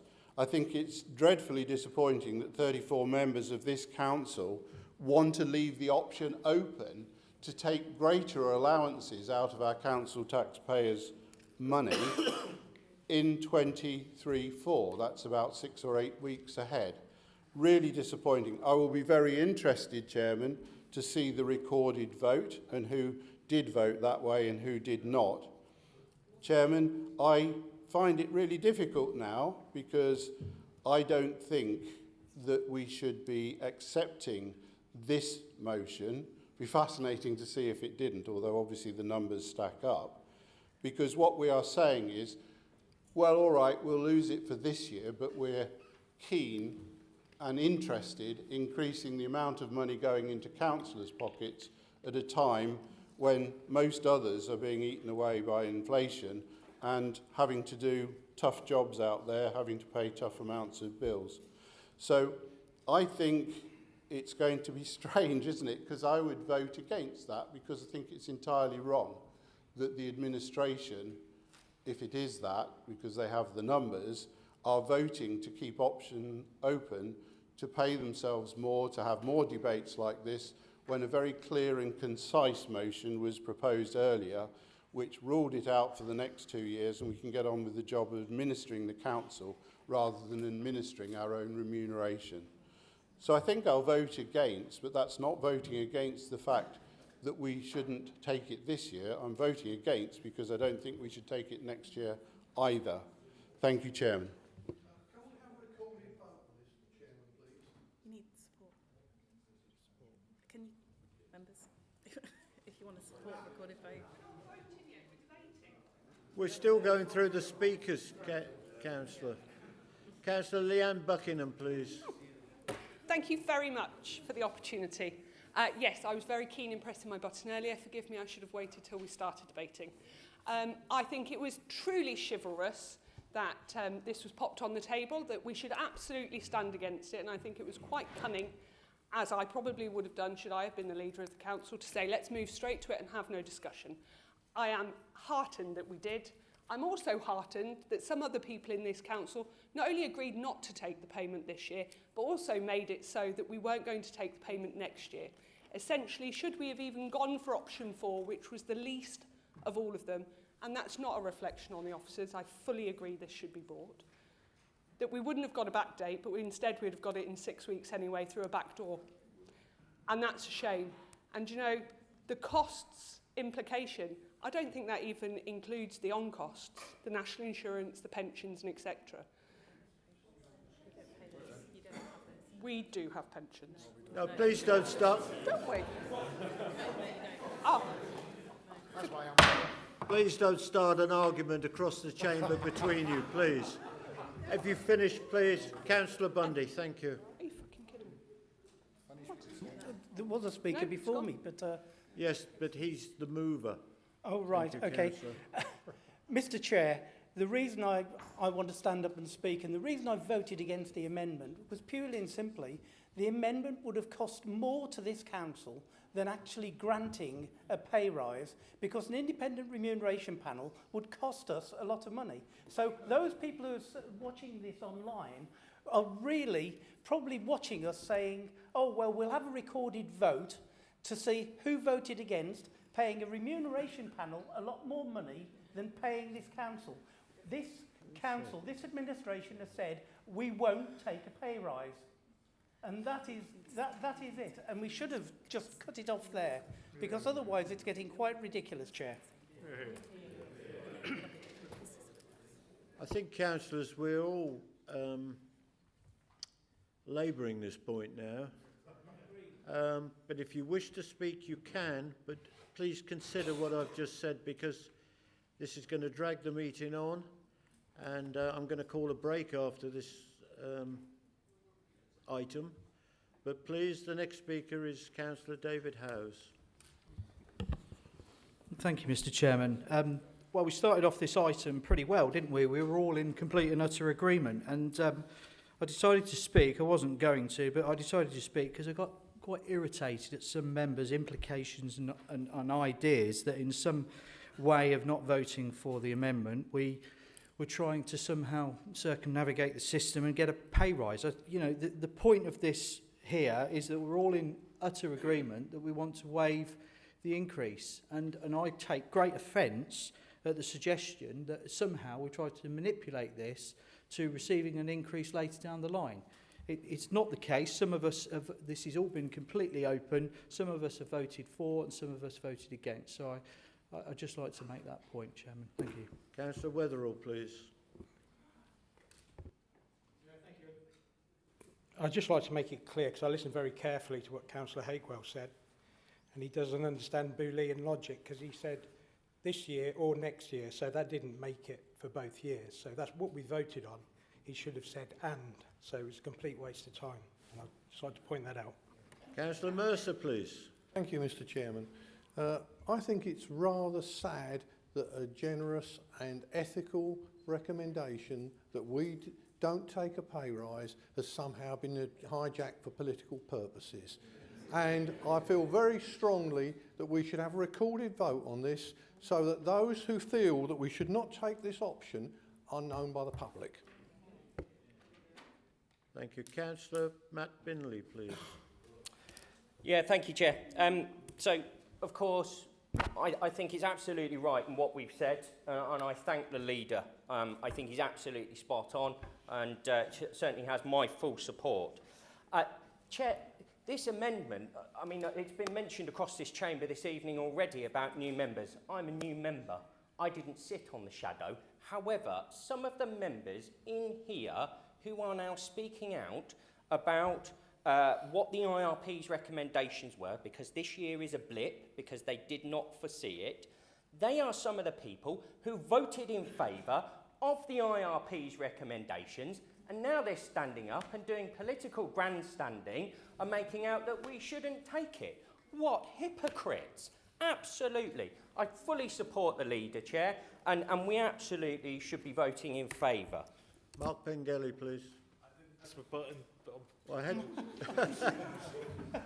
Okay, thank you. Will, can we delete him, please? Not permanently. Councillor Dorothy Maxwell, please. Oh, is it me? Yes. Thank you. I would like to put the new members right, actually. We do not get a pension. Thank you. Thank you, Councillor. That was short and sweet. Back to Councillor Jason Smithers, please, as the mover to be the final speaker. Okay, thank you, Mr. Chairman. Look, I mean, let's make this absolutely clear. We move to option 4 to say no to the pay rise. This Conservative administration has said we do not want the pay rise for 22-23. This does not tie the hands in any way, shape or form of pay rises or not taking pay rises going forward. This is about this year. And I talked about what the monitoring officer said at the beginning of this meeting about motions being brought ad hoc in council. And if Councillor Hakewell and his Green Alliance were minded not to take the pay rise in this and were minded to extend that date to the 25th, year 25, they should have approached us before with a motion to do so, allowing obviously smooth transaction of business in this council. So just to clarify that the option is that we waive the recommended pay increase for 22-23, which has been seconded by one of my colleagues, and I suggest we move to the vote. Thank you, Mr. Chairman. Thank you. I'm minded of the fact that Councillor Andy Mercer called for a recorded vote. Is there any people wishing that, please? Okay, Councillor, stop conducting the orchestra, please. Can I see, if you wish to stand, please, in favour of that? Yeah, thank you. That's we've got at least 8. Thank you, councillors. It will be recorded. Settle down. We will now move to the vote. Please use your electronic voting buttons, which will appear on your microphone. I've told you all this 10 times, haven't I? Once the vote has commenced, you have 30 seconds to vote. Thank you. Thank you, Chair. The vote is now commencing.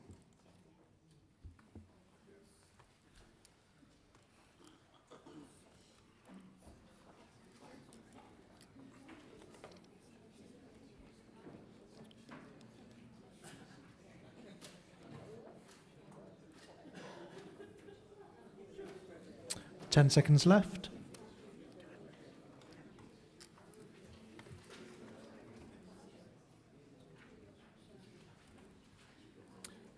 The vote is now closed.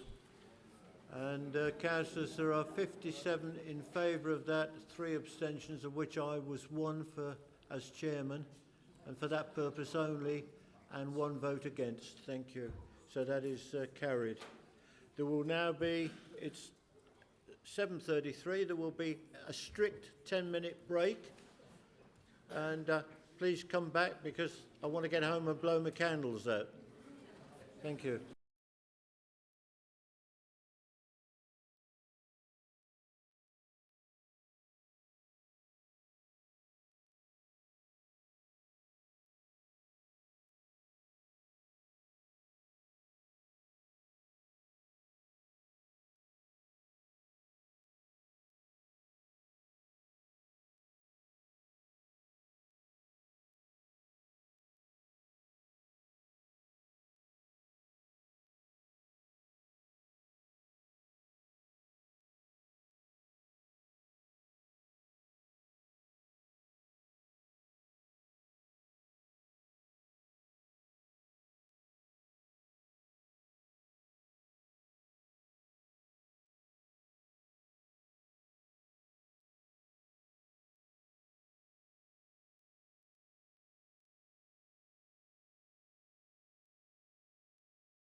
Right, while I'm being repaired, councillors, please, agenda item 12, winter temporary heating 22-23.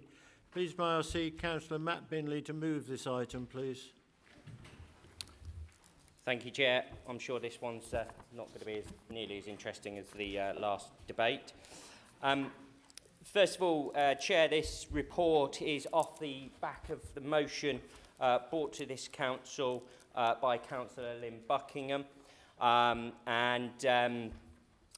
per my update at the last full council meeting in November, this is the full report regarding NNC's supply of temporary heaters to residents who suffer boiler outages within NNC's own housing stock, and a goodwill gesture that is now being offered.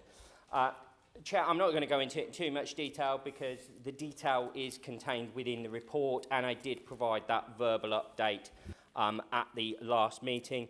But just to suffice to say, just to pick up on a few key points out of the report, the two neighbourhood teams have been operating in two different ways due to what they'd inherited from the previous sovereign authorities, with the former councillor of Corby Borough Council offering a payment of £2 per day where a boiler was out, and Kettering not offering anything as such except through their complaints process.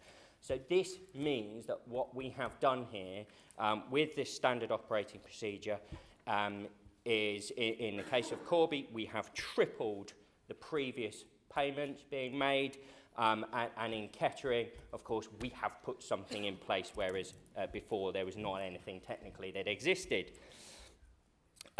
This standard operating procedure rolled out, as per my update, from the 1st of December, as I explained back in November. I again will reiterate that the EPC rating for the electric heaters, which was requested in the motion, has not been obtained and cannot be obtained, despite efforts of the team. And another key point is when this will operate. So this will operate from the 1st of November 2022 to the 30th of April 2023. Okay, thank you. To the 30th of April 2023. This will operate every year. However, it will be reviewed every single year to look at what is actually being offered monetary-wise. And also, one of the things that we have gone further with here, Mr. Chairman, is the fact that the original motion was just to look at subsidising costs for those residents who had children under 5, the elderly and disabled. However, this council has gone further in offering that goodwill gesture to all residents, not just those that fit within that criteria. And you know, the reason that we've done that is because, of course, we are considering those that are being hardest hit by the cost of living prices. One of the other things I would just add, Mr. Chairman, is I have had the leaflets circulated that the repairs team carry and supply to residents with regards to when they have a boiler outage. Of course, just to reiterate to all members, it is just for Kettering and Corby because it's our own NNC housing stock. On that basis, Mr. Chair, I'm very happy to move this forward, this report. Thank you, Councillor Bindley. Do I have a seconder for this? Councillor Llewell, please. Thank you. It's a no-brainer. This is a show of compassionate conservatism. This is Conservative Council. But in our constituents and residents first, so nothing more to be said. I concur with what Councillor Bindley said, and I move to second this motion. Thank you. Thank you, Councillor. Councillor Lynn Buckingham, please. Thank you. And I just want to echo some of what Councillor Binley said in terms of thank you to all the members of staff who've fed into this review and for allowing this motion to come through, especially at this time of the year. Just a big thank you from us. Thank you. Councillor Hakewell, please. Thank you, Chairman. Thank you, Councillor Binley. I couldn't remember receiving that leaflet, but I got it today, and that is quite useful. Although I'm not sure, having breezed through it today, whether or not it outlines the financial compensation. Could you just, on the first point, confirm that people will be given a clear, how can you say, a clear direction as to how they claim the £6 a day? That is a welcome gesture. I think the other aspect is that being warm through the heaters is one thing, but actually having a shower, you know, being able to wash with hot water is one of the crucial aspects of the delays here. I have, and Councillor Binley will know it, a particular resident, I won't be specific, whose oil-fired boiler broke down on the 4th of January. And this obviously is a rural area. Initial response was to spend some hard-earned cash because they thought that the oil had run out. So quite different from gas or electric heating, but broke down on the 4th of January. We're now on the 26th, so we're 22 days later, and the situation is still the same. And the point I'd like to make there is that these old oil-fired boilers in some of our long legacy stock, it appears we can't get the parts for them. And this is sort of a blindingly obvious thing. I think we're now about to replace the boiler with a modern one, but we will save ourselves a lot of money if we actually go back and look at where we have boilers like this that are irreparable, and promises of a part went day 2, 3, 4, 5, 6, and they tried to replace. I'm also told in a similar area that someone had a similar oil-fired boiler in a rural area, and that has been out since somewhere at the early part of December. So whilst this is helping a little bit with some of the financial cost, my question to the portfolio holder is, as we know, and as I report it, and there may be other councillors in the room who have found this, if we have boilers that are pretty much irreparable and we can't get the parts, then we should be investing some of the money that's in the budget to replace those boilers so that we don't actually need to be compensating, but we're actually putting the right equipment in as a genuine landlord. So I would like, A, can we make sure that residents know through whatever process how they can claim, and B, can there be some urgency about replacing some of these legacy boilers which we can't get parts for? Thank you, Chairman. Thank you, Councillor. I'm sure Councillor Binley's got all that in a minute. Councillor Fedorovich, please. Chair. Oh, thank you. I'll get the hang of this eventually.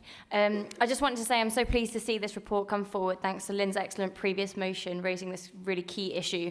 So many people are suffering without heating or working boilers at the moment, and Councillor Hakewell has obviously mentioned there are other issues around that with broken boilers, but at least the heating element is a really great way that we can support.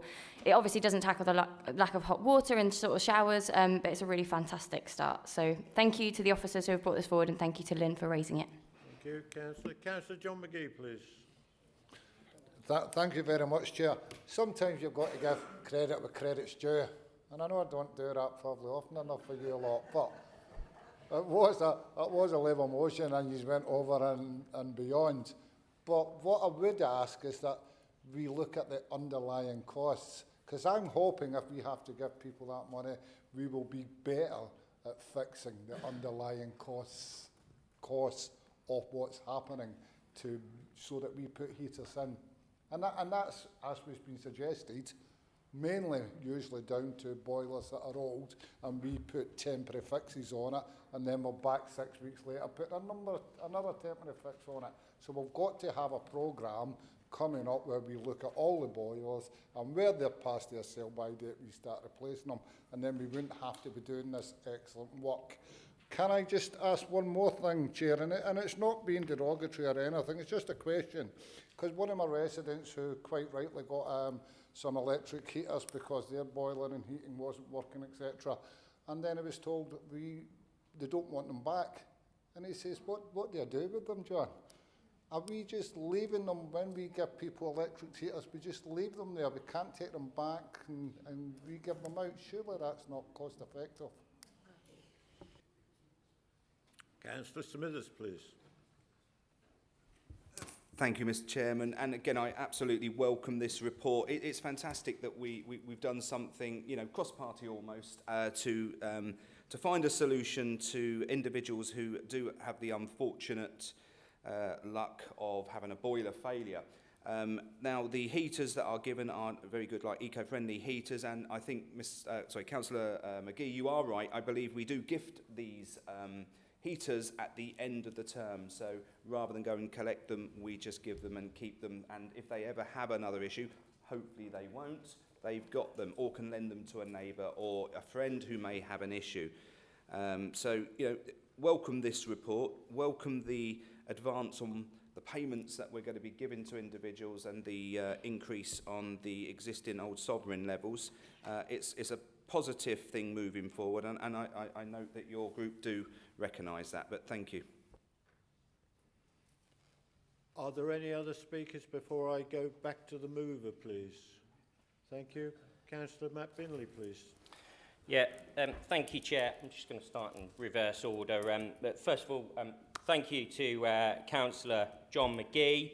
I think he's absolutely correct in what he said with regards to the fact that, of course, we're going to be paying this out, and I certainly hope, and I will be closely monitoring what we pay out to make sure that it motivates the team to push them to get better. Of course, we do have those targets, we have those SLAs, but I think it's just a bit of an extra little push.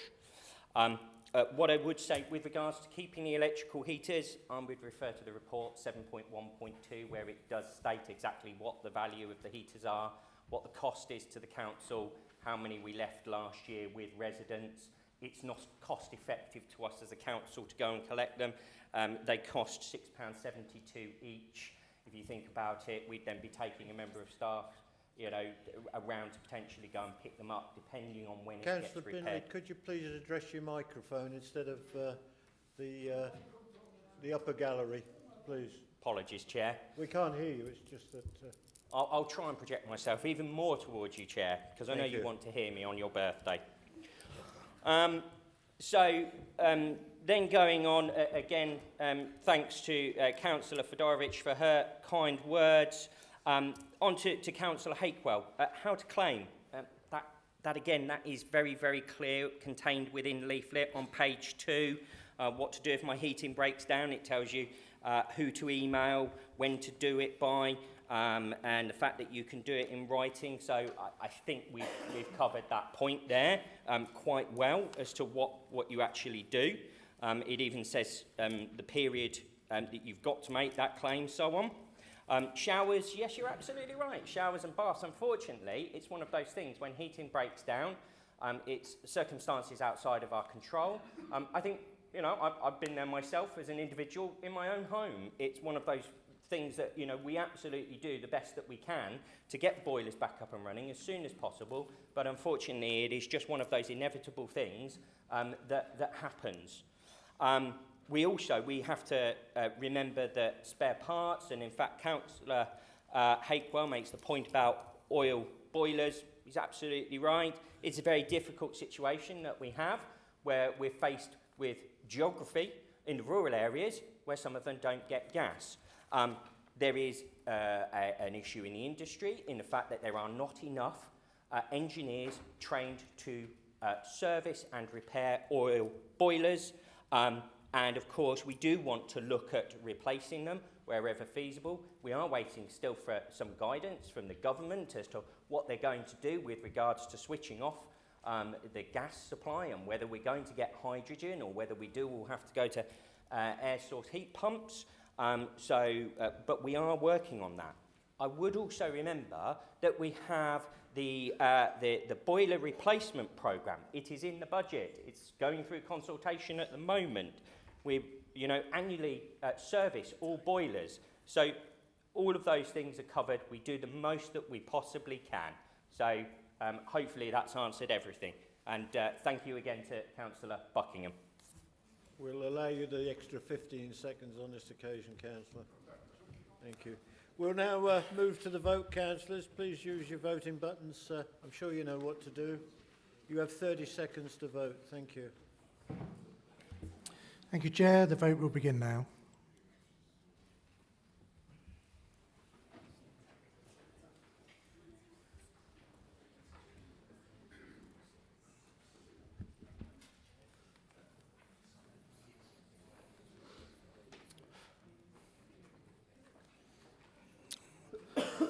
Ten seconds remaining.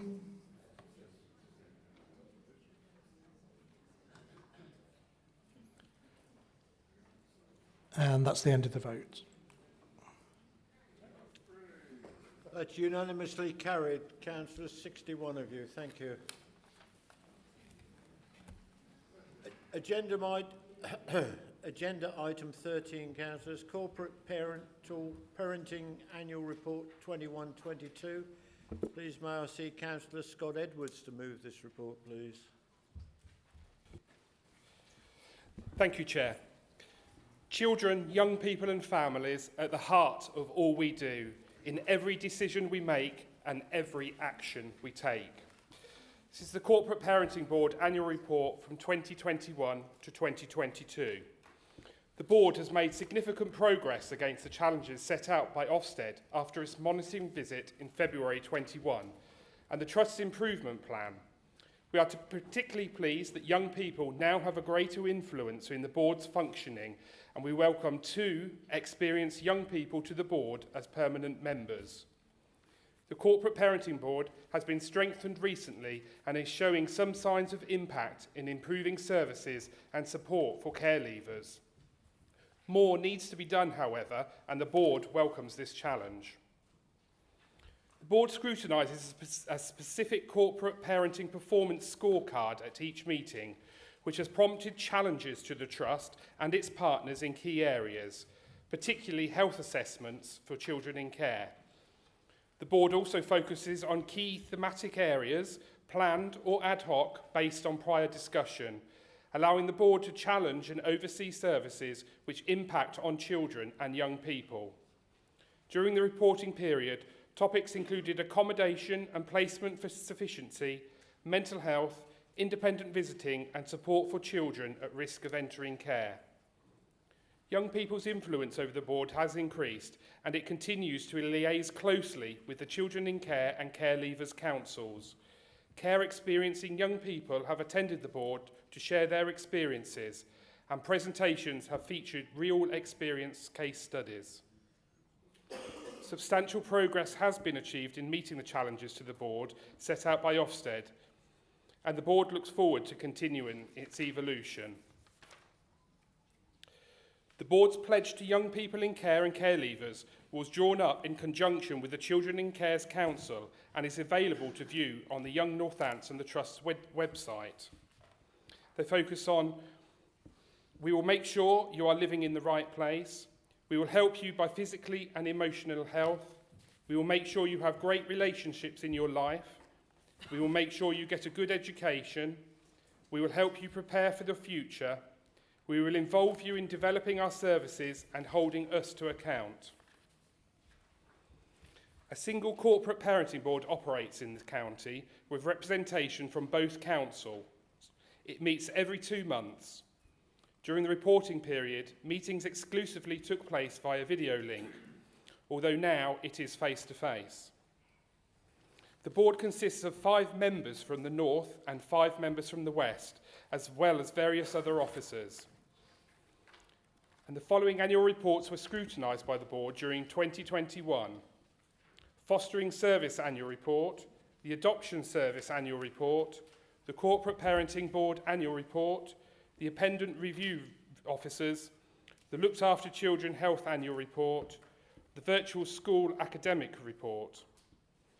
The board reviews a performance scorecard at each meeting, providing an opportunity for dialogue, scrutiny and challenge between officers, partner agencies and elected members.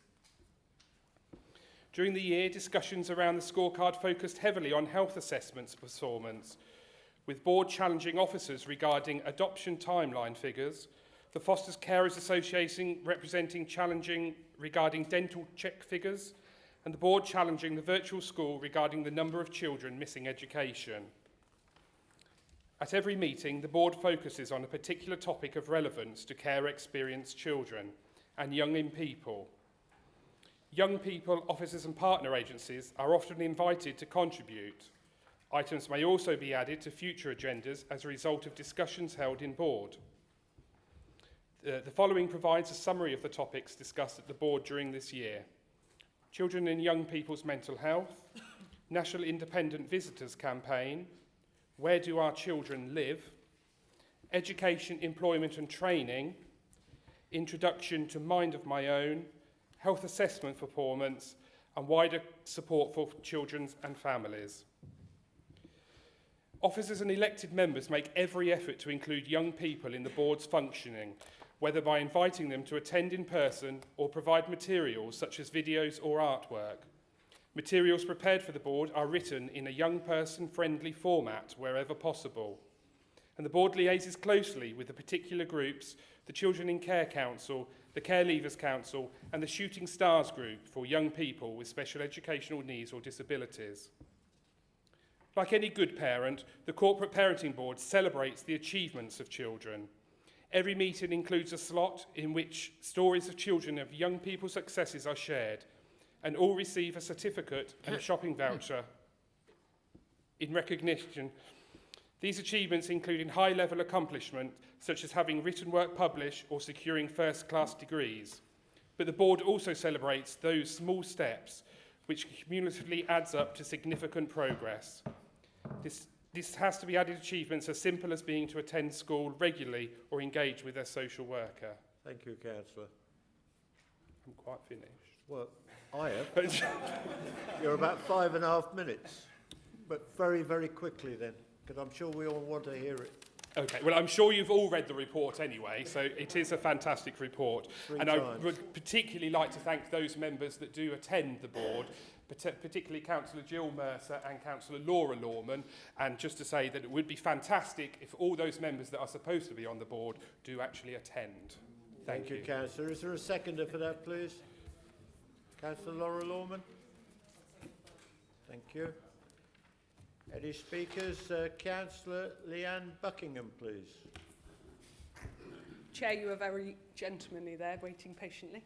I'm really looking forward to serving on the Corporate Parenting Board. I will be moving over from the EAP to this group, and I'm excited for that. I love the pledges, the priority pledges, absolutely should be, forgive me, that's policing talk, priority pledges. Your priorities, the 4 priorities are great, and I love that it's got how they will be fulfilled. They are aspirational, and I think when we're looking to absolutely right, but they are aspirational, to focus on 20, essentially, per priority is hard to attain. I would love, and I hope by working through the group, we can pick out those key ones that are focused on first as a critical, with the rest absolutely taking a focus. But let's get down to the nitty-gritty and get the essential ones in there. Thank you, Councillor. Councillor Valerie Anslow, please.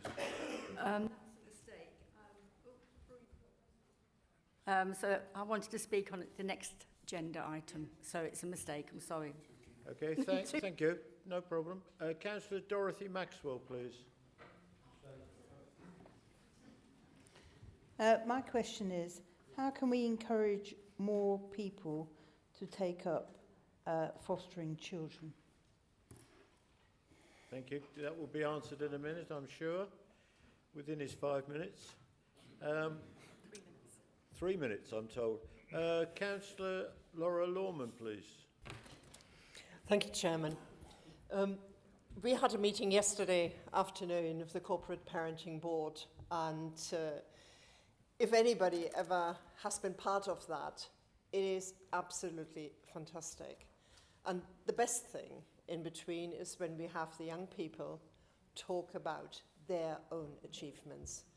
They are in care, most likely through no fault of their own. And there's 1,299 youngsters in care at the moment. And even if you just have a few who have achieved so much in their life. It is absolutely heartwarming, and it drives me to be part of that journey for them. We are all jointly the parents, the corporate parents of all of those youngsters. We had yesterday, and I'm sure the chairman of the committee won't mind me saying so, we had yesterday a story of a young asylum seeker who came to this country without speaking a word of the language. And if you had seen the journey this young person has gone through and what he achieved in his life, it is unbelievable. And the care, I have got greatest respect for those officers, especially involved in their care.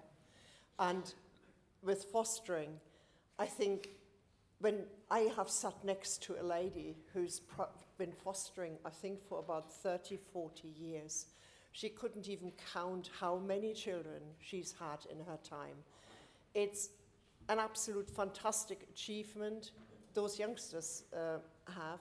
And I would like to say thank you to the chairman and to the officers who are involved in that journey for them. They change the outcome of every single one of those children. Councillor Hakewell, please. Jim Hakewell. Thank you, Chairman. I was just mindful of the portfolio holder's comment about those who are on the committee attending, and I just wanted to ask what actions are in place to ensure that those members on the board attend, as long as I've picked up the nuance of the comment that the portfolio holder made. And in 7.4.1, notwithstanding the fantastic work that those who are involved and who are engaged, what is the board's action plan in 7.4.1, risks associated with the recommendation of those 3 bullet points, because they seem crucial, well identified. But what is the action plan to resolve that, and particularly to see that council employees and NCT employees who are foster carers do not receive adequate support from their employers, which is us? So I'd just like those two. What actions in place to get members to attend? And secondly, what is the action plan for those risks? Thank you. Councillor Lynn Buckingham, please. Much. And I just wanted to say, as a corporate parent, I don't know what goes on in the corporate parenting board.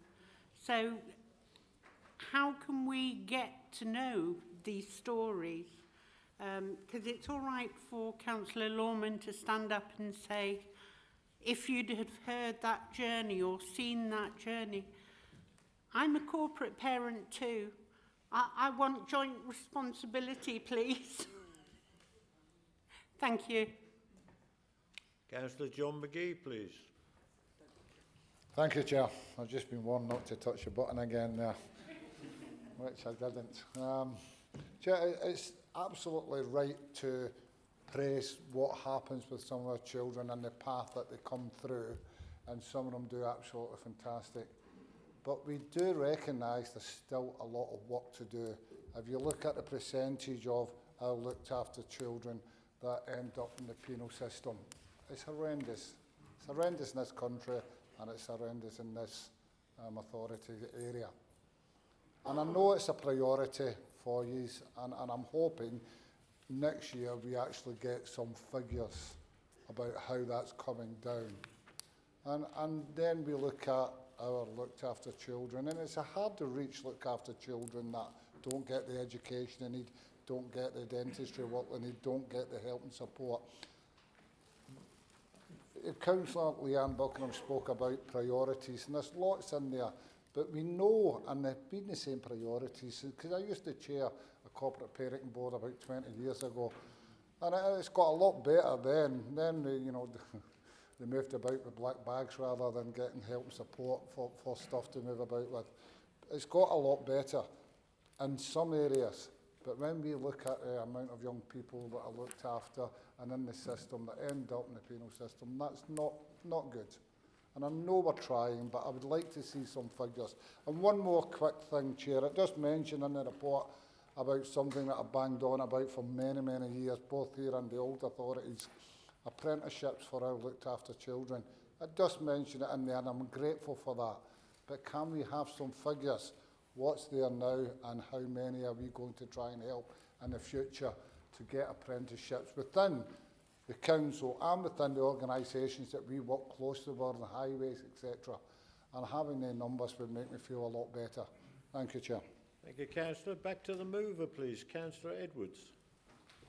Thank you, Chair. And I'll just answer those in reverse order. So Councillor McGee, the apprenticeship figures, yeah, absolutely, I will get them to you. It is vitally important that the apprenticeships are pushed, and we do this, but I will get those figures to you.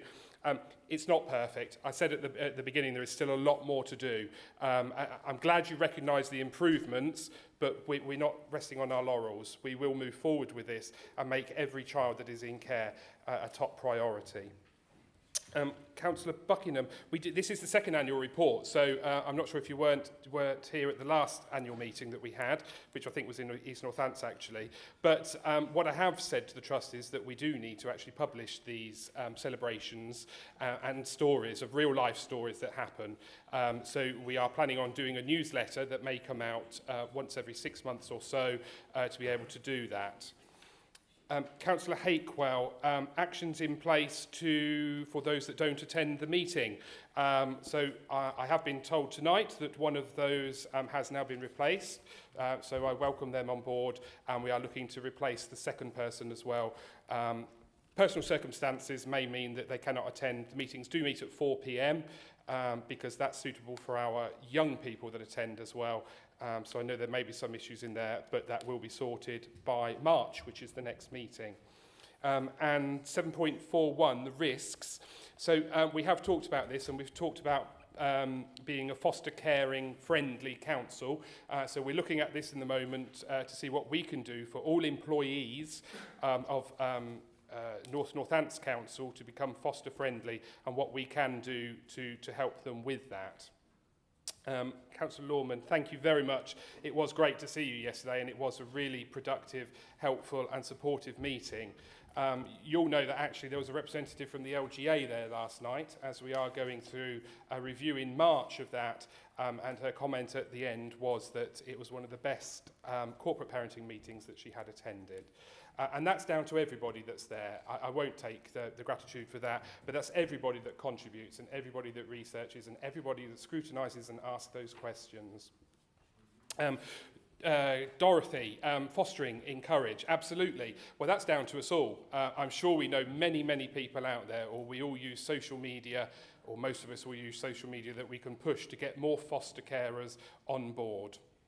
And Councillor Buckingham, it'll be good to see you. You've been very good on the EAP, so I will welcome you onto the Corporate Parenting Board, and I know that you'll have some valuable advice and questioning that you have done previously. I so move the report. Thank you, Councillor. We'll now move to the vote. I don't have to remind you of everything. 30 seconds, please. Please vote. Thank you. The vote is now starting. Does that make it null and void if I don't?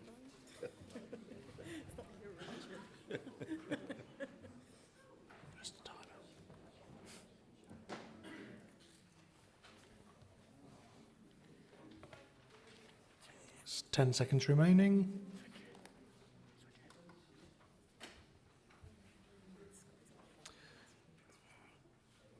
And that's the end of the vote. That's unanimously carried by 60. Somebody must have left. Thank you, unanimous. Thank you. We'll now move to agenda item 14, Safeguarding Children Partnership Annual Report 21-22.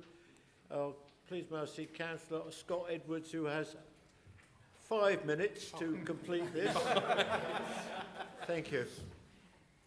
I'm sure nobody told me about this 5 minutes. From the Premier Division within North Northants, of course. Thank you, Chair. I'll speak quicker. Northamptonshire Council is one of the 5 strategic leads representing the multi-agency Northamptonshire Safeguarding Children's Partnership, which is a statutory requirement of the Working Together to Safeguard Children 2018 guidance.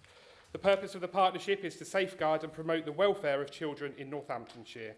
This is done by coordinating the work of those people and all organisations working in the county, ensuring that what they do is effective. Northamptonshire Safeguarding Children's Partnership is a statutory multi-agency partnership led by 5 strategic leads. The purpose of the partnership is to support and enable local agencies to work together in a system where excellent practice is the norm, partner agencies hold one another to account effectively, there is early identification of new safeguarding issues, learning is promoted and embedded, and information is shared effectively. The 5 lead partners are North Northamptonshire Council, West Northamptonshire Council, Northamptonshire Children's Trust, and Northamptonshire Police and Integrated Care Board. The annual report includes quantitative and qualitative data, key messages, and impact of activities that relate to the 3 priorities set out in the business plan. Taking positive action early enough to protect children, to support children, young people and families at risk of exploitation, and to work effectively as a partnership and to support our staff.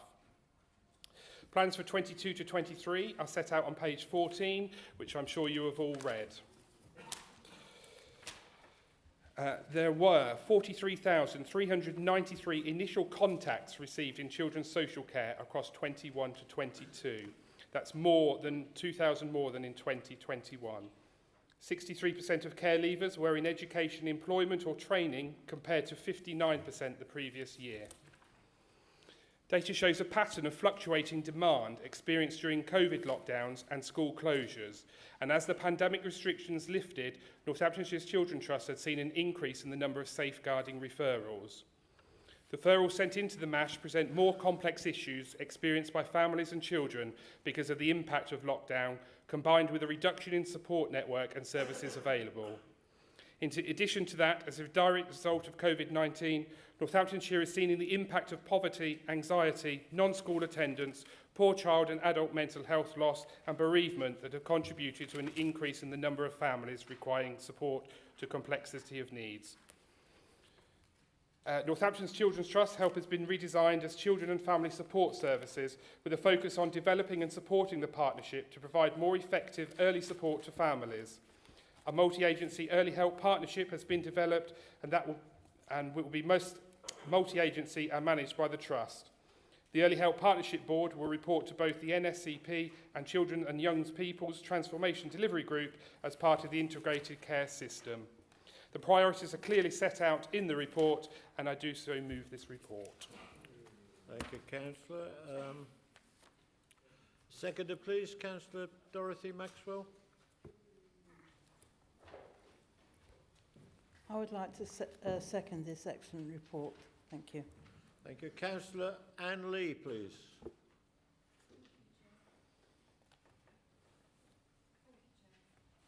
Okay. Right, on page 161, it talks about children and young people who go missing. Now, I used to work with children in care. I know they run away and then are found and brought back. But can you tell me how many children in North Northants went missing and were not found again? Would councillors be told of that? And then on page 163, we also learned that in our safeguarding training that learning summaries are compiled from child safeguarding practice reviews. Now, I asked during the training, and can I ask here, can anonymized versions of these summaries be made available to councillors so that we know what goes wrong and what can be improved? And then lastly, last point, Chair, on page 149, I mean, it's also what the portfolio holder has said, that taking positive action early enough to protect children is important. There is a lack of resources to do that, so organisations such as Home Start and Kettering, they receive zero funding. It'd be good if organisations who work with struggling families with young children, if they could get support from the council. Thank you, Chair. Thank you. Councillor Valerie Anslow, please. Yes, thank you.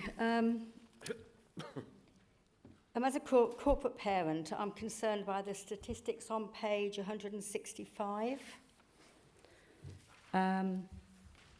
Just wondering why there's such an increase in the number of children who are either electing, or parents are electing, for them to be home educated, or missing from education. I know during COVID that would have been, it happened a lot, obviously, and it was hard to get some children back into school, but we've moved on and schools are now providing, obviously open to everybody. But I believe, from personal experience of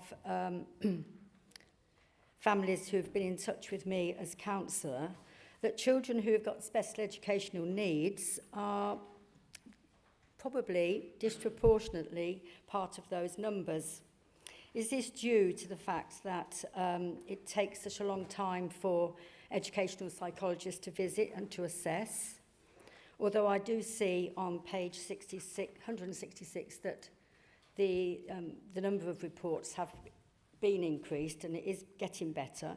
But it's also to do with the lack of school places for those children, particularly special educational needs places, which are suitable. Parents might well then decide to keep their children out of school rather than sending them to a school which they deem unsuitable.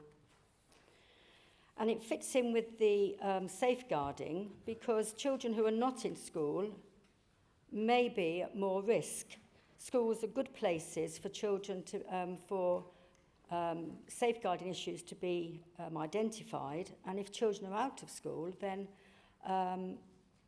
they might, that will be missed. I want to pick up and agree with what Councillor Lee just said, that the lack of funding at early in community centres and in schools and in Sure Start has not helped. Thank you. Councillor Jim Hakewell, please. Thank you, Chairman. Just looking at page 155, this is an excellent example of partnership working, and good to see that Northamptonshire can still exist in some arrangements. But looking at the councils and the health and the police, an excellent example of how working together can give the best results. What I would like to ask the portfolio holder is, what connection does the board have with organisations like Home Start, who can intervene early in the vital area of prevention of children getting into this and families? So what connection is there, and how does Home Start get supported, or indeed Home Start support this area? Thank you. Councillor King-Lewell, please. Thank you. I welcome this report as well. I want to touch on two quick areas and sort of direct question. I mean, it's fantastic to see the work done on child exploitation and the reduction of violence on page 161. I just wondered if the council works specifically with groups like Service 6, who sort of pioneered this target online that deals directly with sexual exploitation and grooming. And this is a program that I mean, I've been to speak to Claudia at Service 6 that they are trying to champion. It's not got the funding it needs. And rather than reinventing the wheel, and I see this is a sort of an awareness day, but sort of a continuous training for parents and within schools as well, working in combination with these partners in the council, I think will be a good thing. So do we work with particular community groups? And if we don't, can we? Thank you. Thank you. Councillor Christine Smith-Haynes, please. Thank you, Chair. It's Christina. Don't forget the A. Christina, sorry. I wanted to echo what Councillor Anslow had said about the issues with send places that we provide across the county. Whilst I support this report, I would strongly encourage our executive member to do some research into how many places we actually have, how many places we actually need, how many of those places are in specialist schools. It's something that people who have worked in social work are fully aware of, that there are some children whose needs are so complex they cannot be addressed in mainstream schools. I want reassurance that we have got sufficient places in special schools? And if we haven't, what are we doing about it? That was about half a dozen questions there. Have you got them all, Councillor? All part of one question, but I can speak. It's all part of one question, but I can speak with the executive member afterwards just to fill it out. Fine, thank you, because you've got 3 minutes, yeah. Off you go. Back to the mover.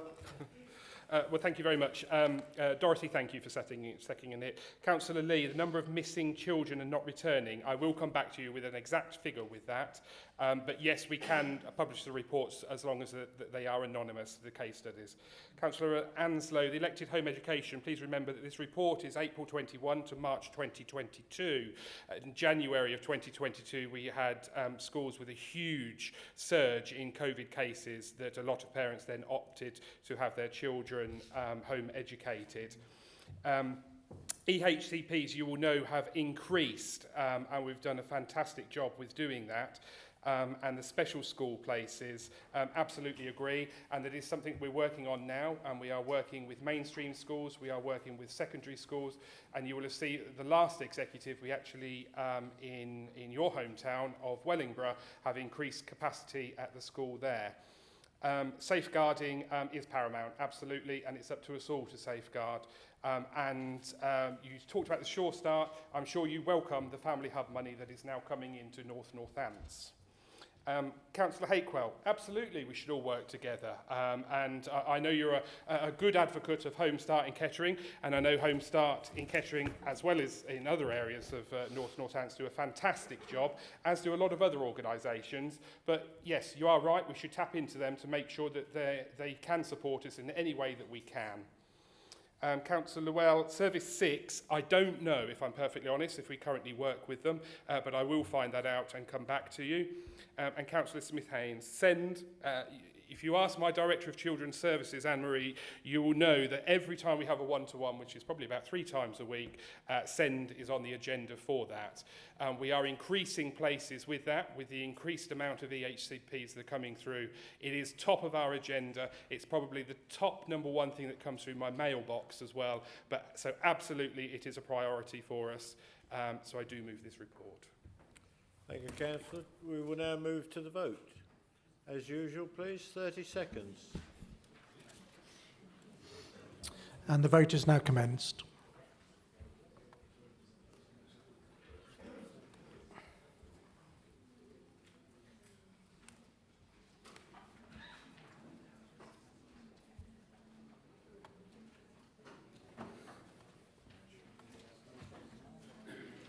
It's 10 seconds to go.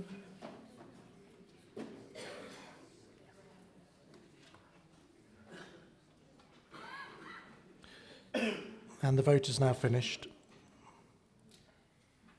That's carried, councillors, 59 for, 2 abstentions, 2 against.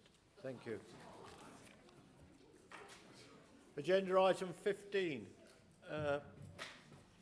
Councillors, motions on notice. Thank you, councillors. We've received 1 motion on notice as printed on your agenda papers.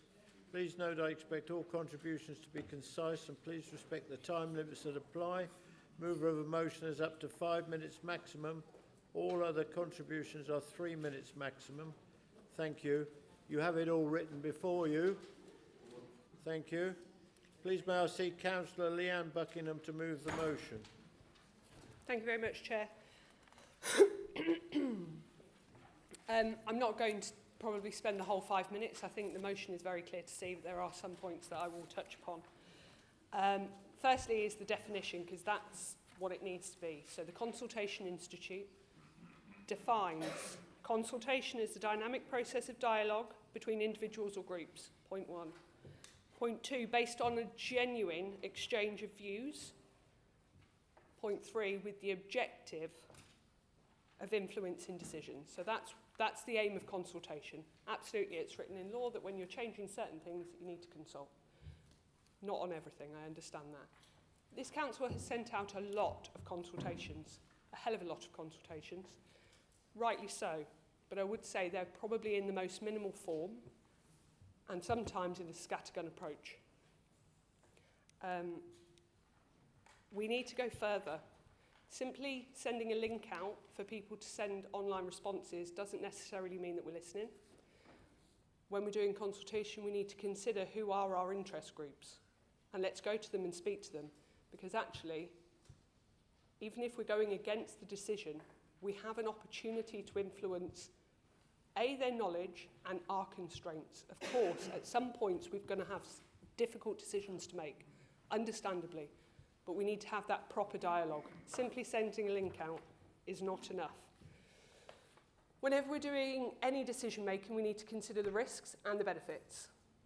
The risks of potentially making a group that would oversee consultation that goes out from this council, that could give best practice advice, I'm struggling to find a risk to creating a group of which would-be councillors, would-be officers, would absolutely support best practice in this council being a listening council.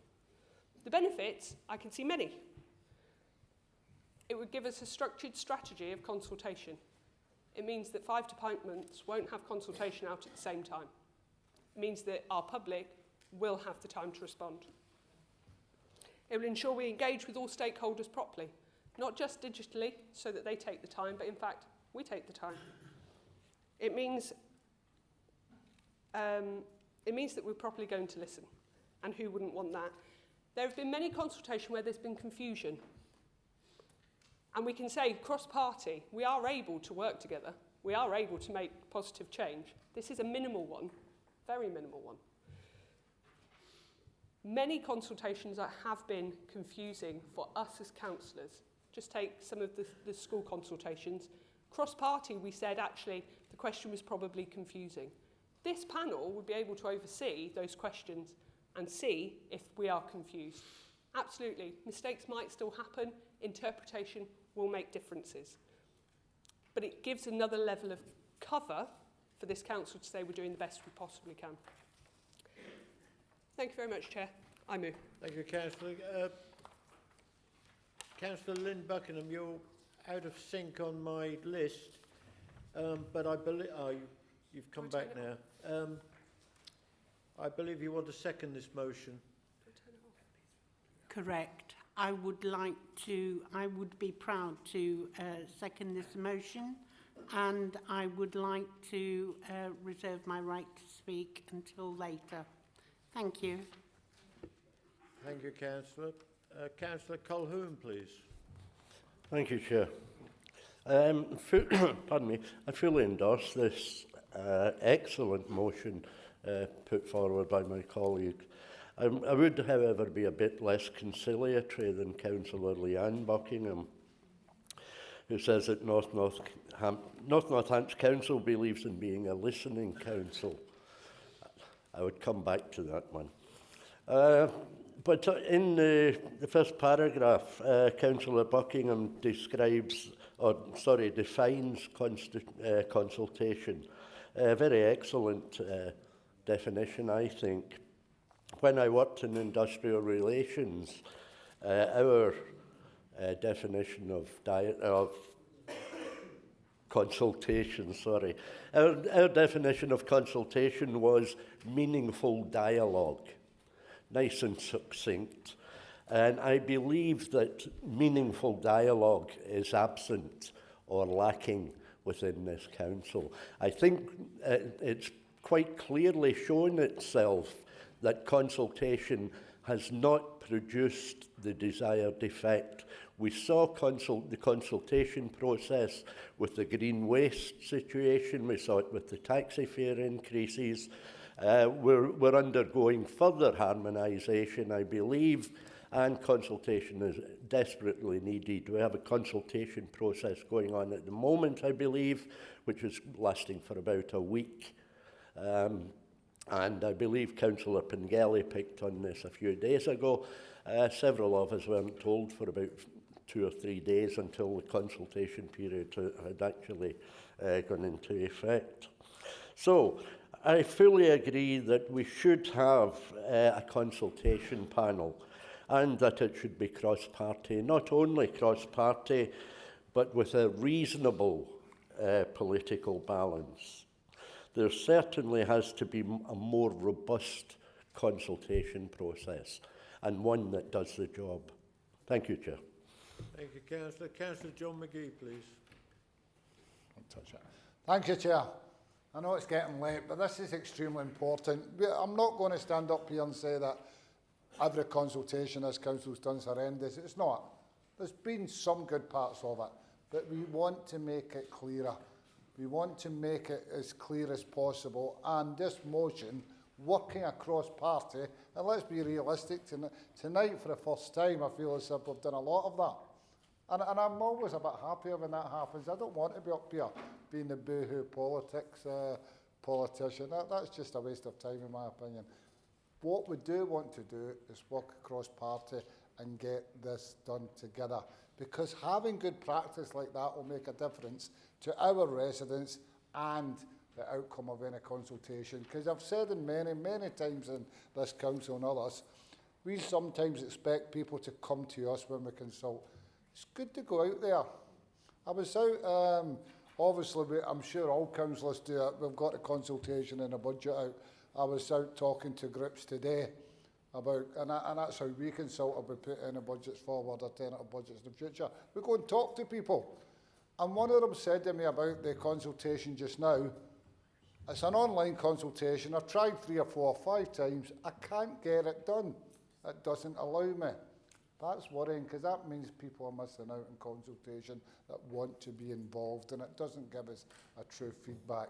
So that little group working together with people who has got that real interest in ensuring we cross-party have a group of councillors supported by our excellent officers working together to ensure we do the job properly.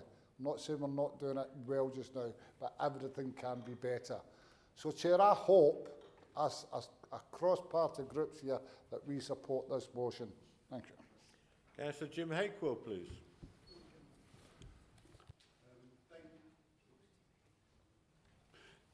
Thank you, Chairman.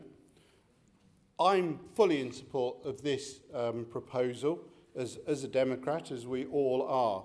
I'd just like to give an example of exactly how this would work. Last June, Chairman, myself, Councillor Sedwin Brown and Councillor Joseph Smythe were called to an internal meeting which had on the agenda a temporary stopping place for travellers and the prospect that the council was to put in a bid for funding to central government to build this location. I make it very clear that what then happened was, as I dug back, that this proposal had been considered for months. MPs had been involved, other people involved, but the 3 of us, as the ward councillors for that area, were not involved until just 2 weeks before the bid was going in, and only really being told, well, this is pretty much what we're doing. And the point that I'm trying to make here is that we are and should be an open and democratic and trusting organisation, and to find that many others had been discussing this, which when it became known to the people of Rothwell, there was almost a revolution. 500 people responded saying, well, where has this come from? Not least of which it was out with the Travellers and Gypsy policy that we'd agreed ourselves, and everyone in this room agreed too. When I asked, I was told it was an engagement, not a consultation.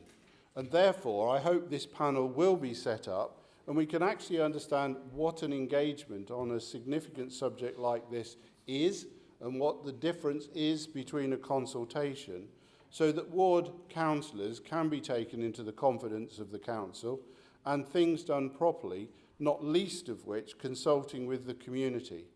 I make the very clear and salient point that the way this happened benefited not the traveller community, the gypsy community or the settled community. It was no relevance to who was being, it was just very, very poorly put forward and given as a fait accompli. So, I very much support this motion. I'm glad to see it back now. We've waited a while. And when this panel is formed, I would like there to be good discussion about how we consult and what this word engagement actually means. So I'll be supporting this today. Thank you. Councillor Helen Harrison, please. Thank you, Mr. Chairman.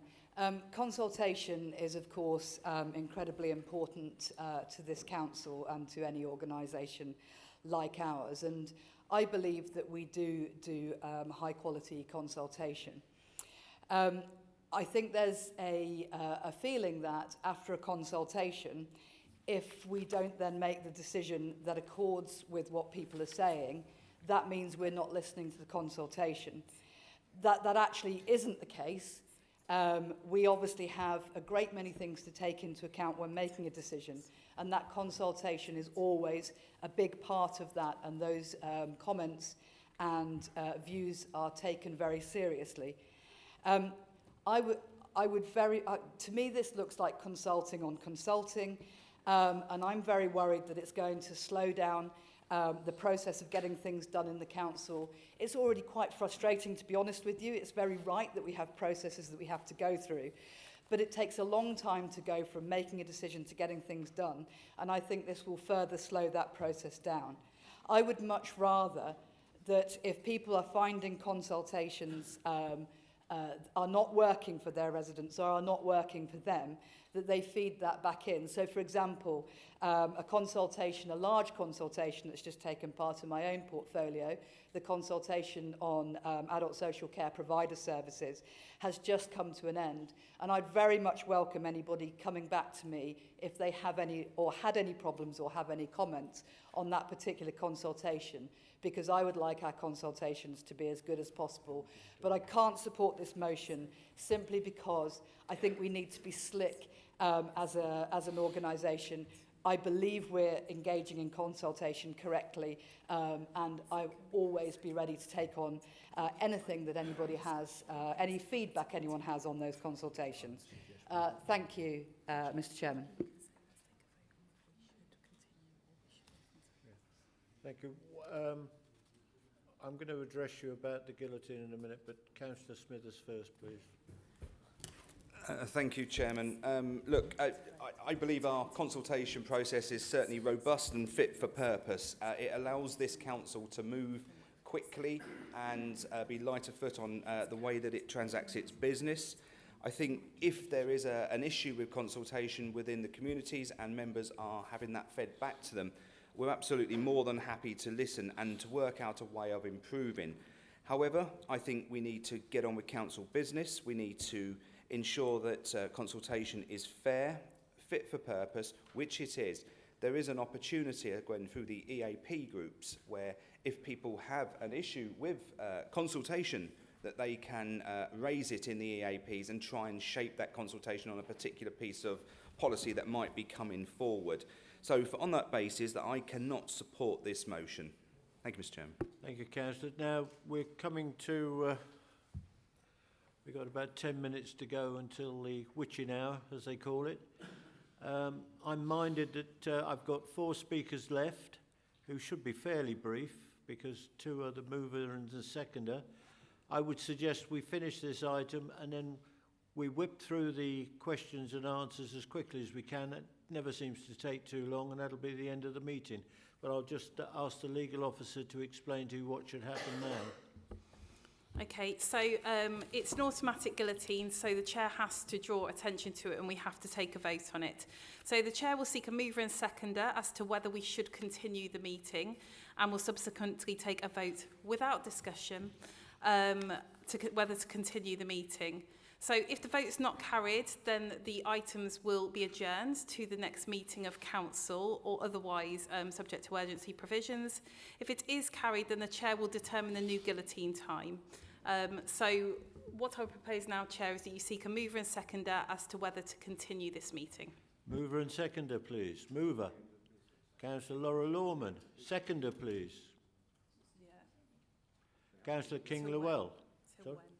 They just need to say till when. Would you like to put a time on that, or would you like me to say? It's up to you. 9:45. But it won't come to that, I'm sure. Okay? I suppose it would just be helpful to say, so you can either put a time on it, or you could say until the end of this item, you could say until the end of business So I think just be clear in the motion. Thank you. Chairman, I do apologise, but I misunderstood the question. To support this, what I understood is to take a vote whether we are going to continue with the meeting or not. Yes, and my suggestion is we do continue. My advice to you is we will, I hope, and get to the end of the questions. Councillor Harrison then, please.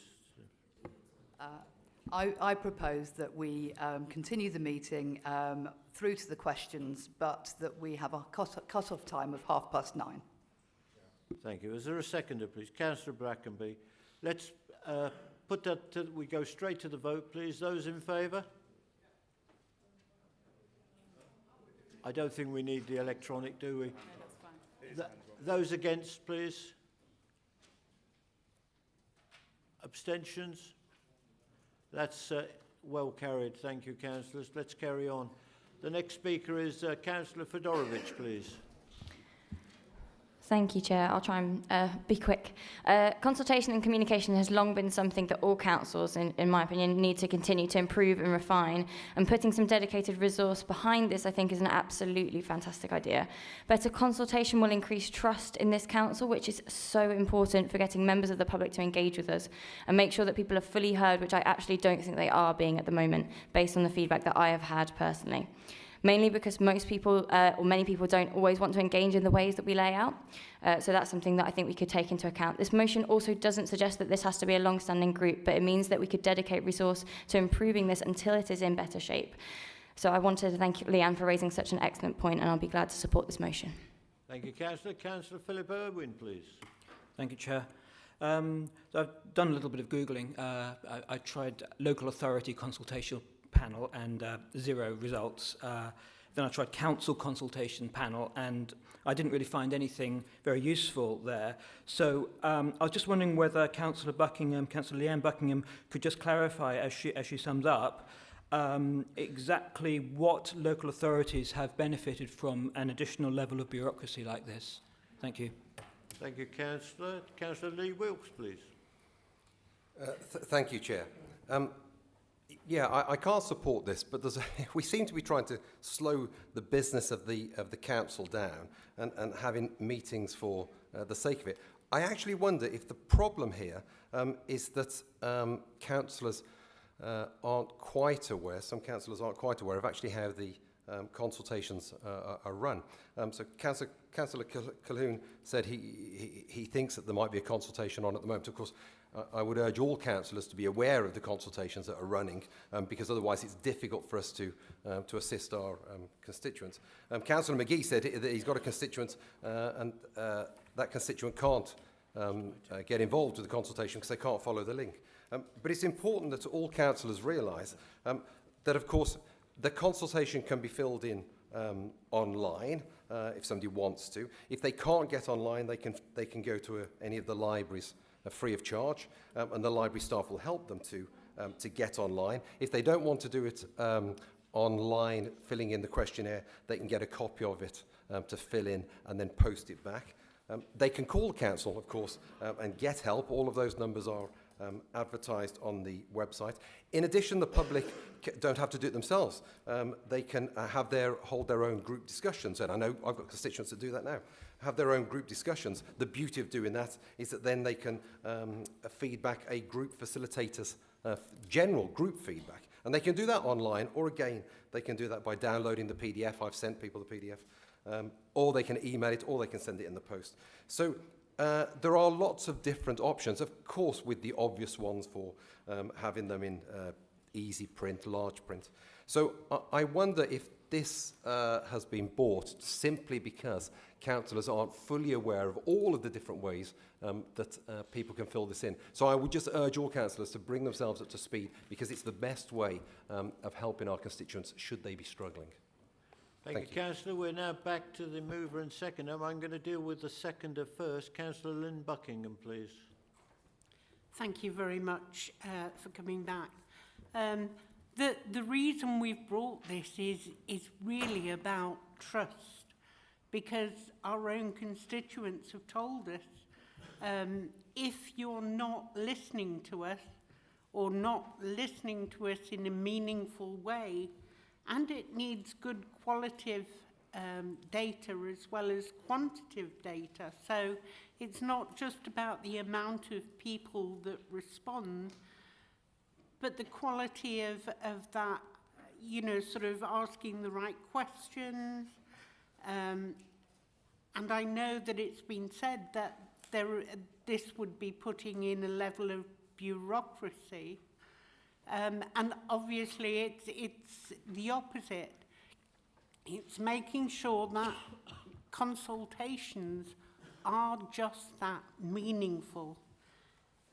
We all go out campaigning, listening campaigning. Our MPs have listening campaigns. They want to listen to our constituents.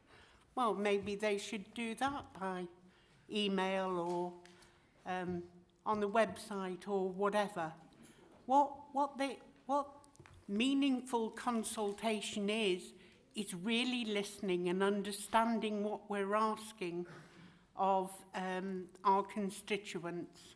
So again, you know, it's one of those things, it's about building up trust, because people have said over the green waste, over the taxis, what's the use of going back and filling out these consultations if nobody's going to listen to me? If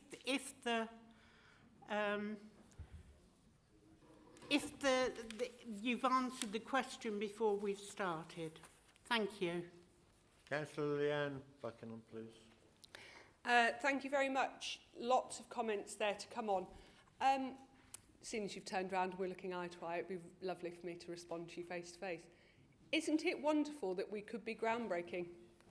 Isn't it wonderful that we could, you know, crack the ice and do the right thing? The bureaucracy you're talking of, let's say we met every other month.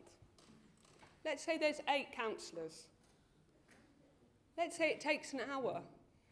Of course there'd be administration behind that, because we're looking for strategy.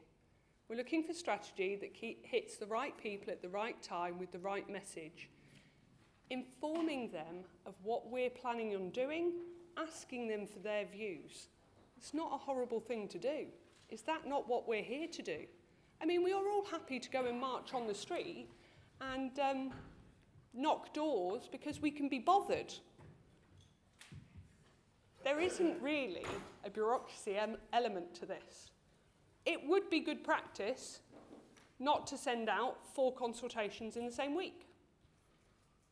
It would also be good practice not to do the bare minimum by sending a link. Now, yes, Councillor Wilkes, you are absolutely right. There are so many ways in which you can answer a consultation. But are we expecting that by osmosis the community just knows because we throw it into the ether? Not everybody is online. Not everybody is connected. In this world, it is really hard to keep up to date. And I'm not talking about councillors, so I'm not at all inferring that I'm not versed on where we are and what consultations we're putting out. I'm saying we all have lives. We have a vested interest. We are paid to be here and do our job. Nobody else out there is.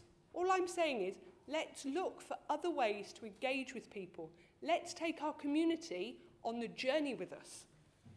Absolutely, we're going to have to make some challenging conversations. Money's not getting smaller.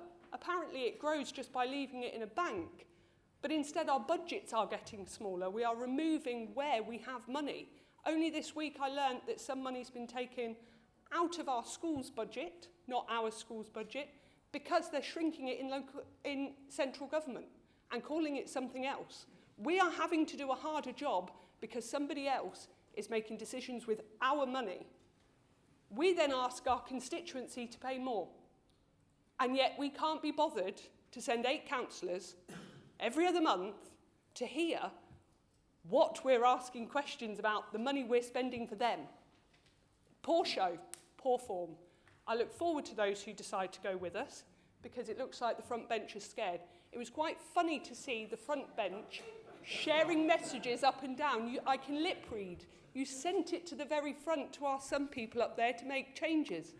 And I'm grateful that the guillotine was moved. Thank you very much. Let's go to the vote. Thank you, councillors. We will now move to the vote. My decision, not yours. Thank you. Please use your voting buttons as usual. You have 30 seconds to beat the clock. Thank you.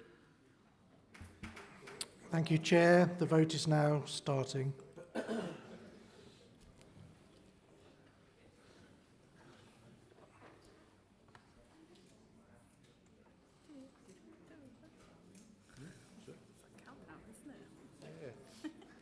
You should come up with a seconds left, shouldn't it? It's 10 seconds remaining.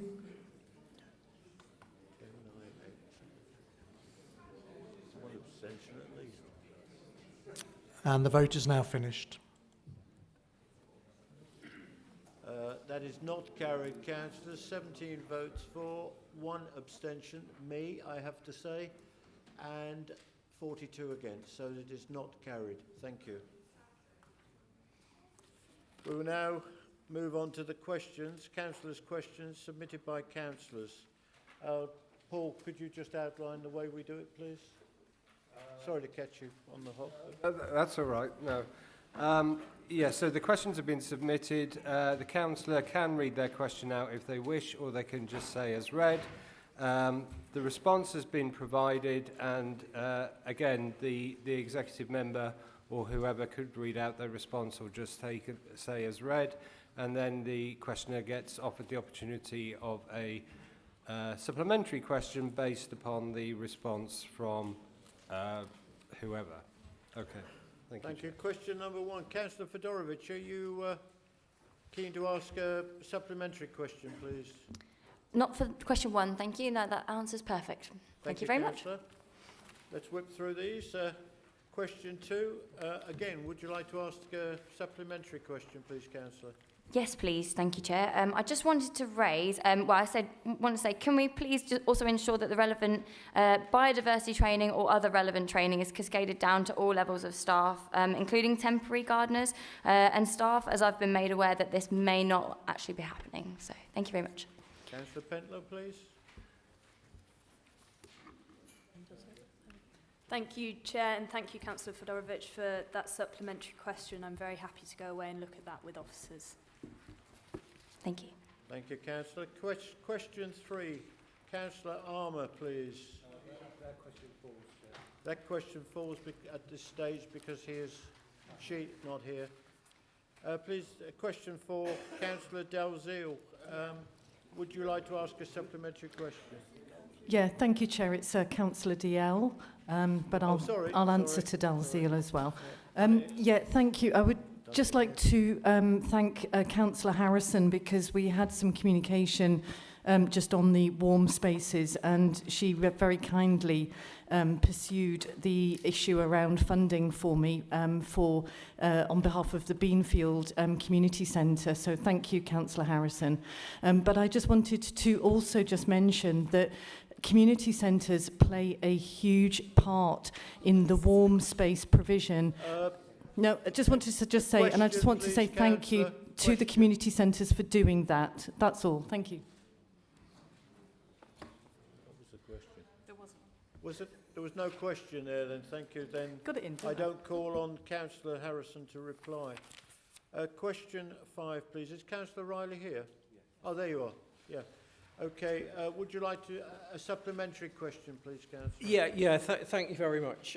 So just, I'm not going to read the question out, but it was around parking across North Northants. But I'm really pleased. I just want to thank Councillor Lawman for his response. I'm pleased to hear that you're commissioning a parking strategy that's going to look at parking right across North Northants. What I'm also pleased about is, well, it's a clear focus on local needs and constraints. You also mentioned about harmonisation, and you're going to have a... Just let me finish. Sorry, I've been listening to you all night. Just let me finish. Right? I'm also going to talk about... Riley, I'm also going to talk about... Down. Please sit down. Now, please ask your question, not make a statement. Please. Please carry on. Yeah, you just need to calm down a little bit. That wasn't really needed.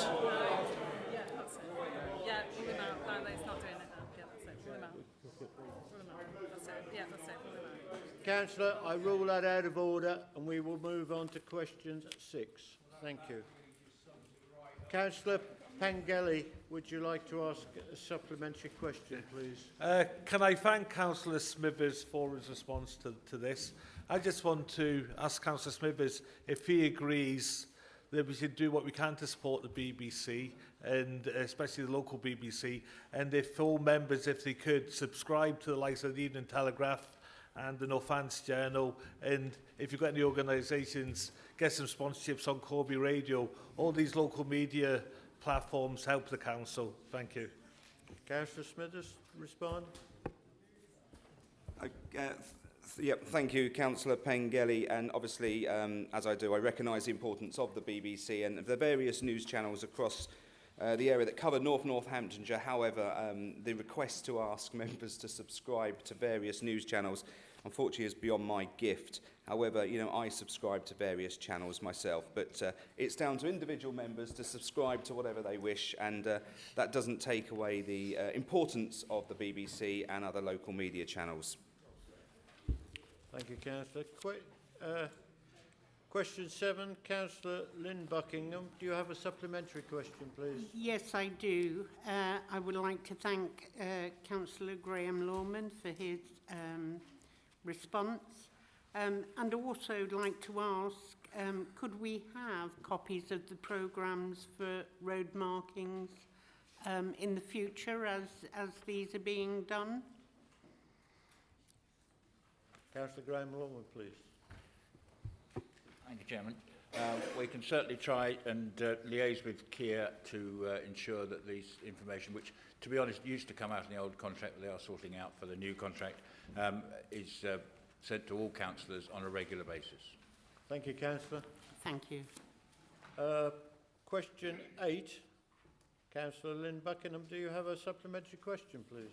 I do. There are, at the moment, 4,000 outstanding repairs post-COVID for Corby, and nearly 2,000 outstanding repairs post-COVID for Kettering. This week we've seen responses for repairs waiting nearly double for repairs appointments in some areas of the council, and I think that needs to be addressed, please. Could you be specific on what the question was again, please? The response was that there are 4,000 outstanding repairs in Corby, 2,000. What's the question? Can we have some movement on both the outstanding repairs and the repairs appointments that have doubled from 30 days to 60 days? Thank you, Councillor. Councillor Binley, please. Chair, to start with, unfortunately, Councillor Buckingham, you're completely wrong. There's not 4,000 repairs outstanding in Corby. The latest figure as of last week was 3,177 for the Corby area. In grand total, there's 5,551 outstanding repairs, so I'll allow you to do the maths there with regards to how many repairs are outstanding for Kettering. Yes, we do have a repair backlog. Yes, we are aware about that, and yes, we have discussed it. We are not the only housing provider, whether it be social housing or not, to be in this situation with a backlog of repairs due to COVID.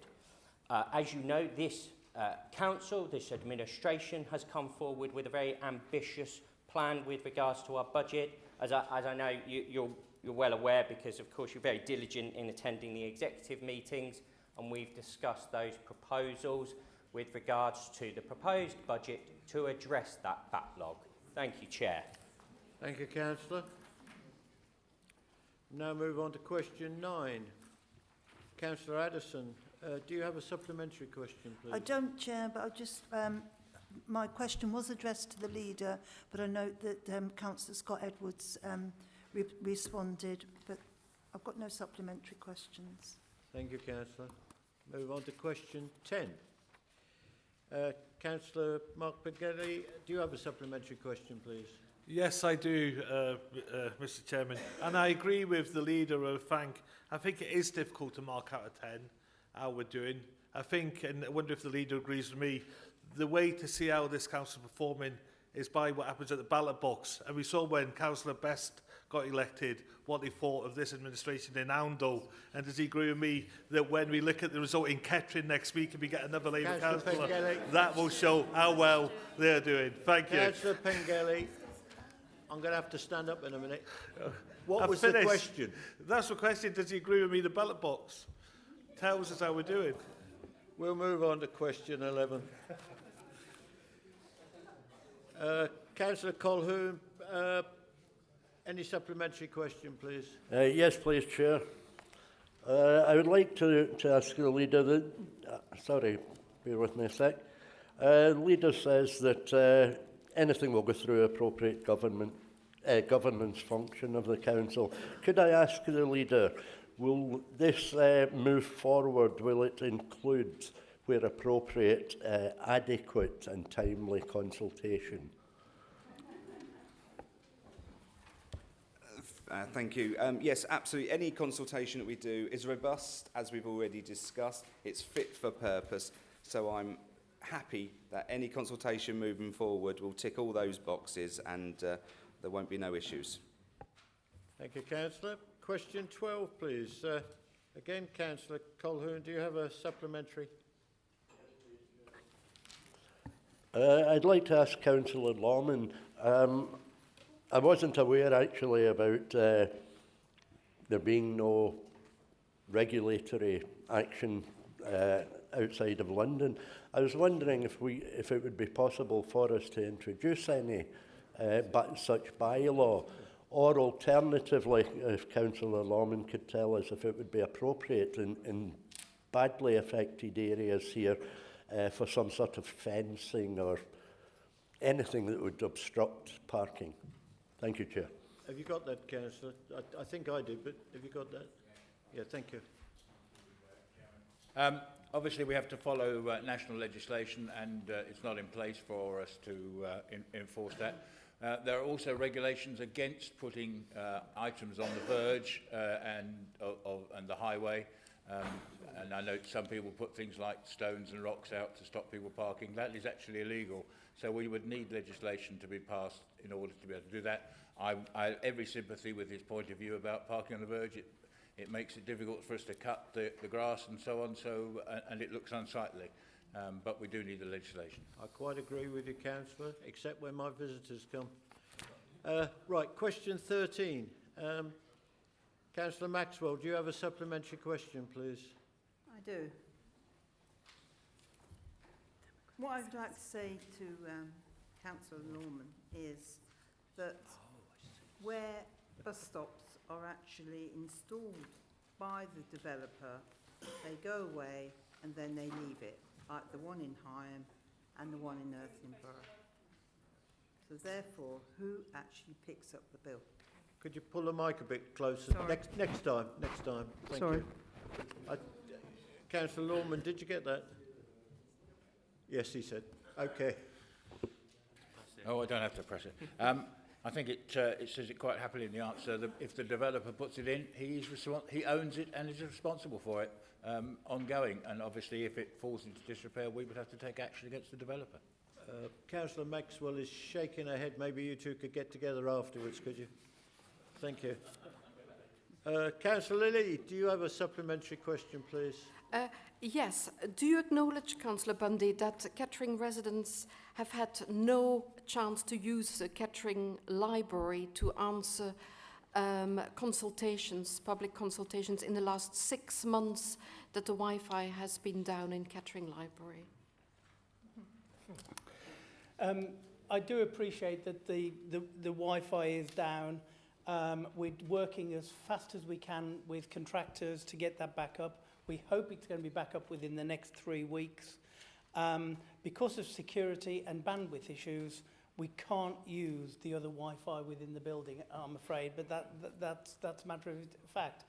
Having said that, there's no reason why members of the public can't actually attend the council offices and do their consultation there. Please, stop it, please. Where am I up to? This way. Councillor Lee, any supplementary question to question 15, please? No, Chair. Thank you. Thank you. Question 16.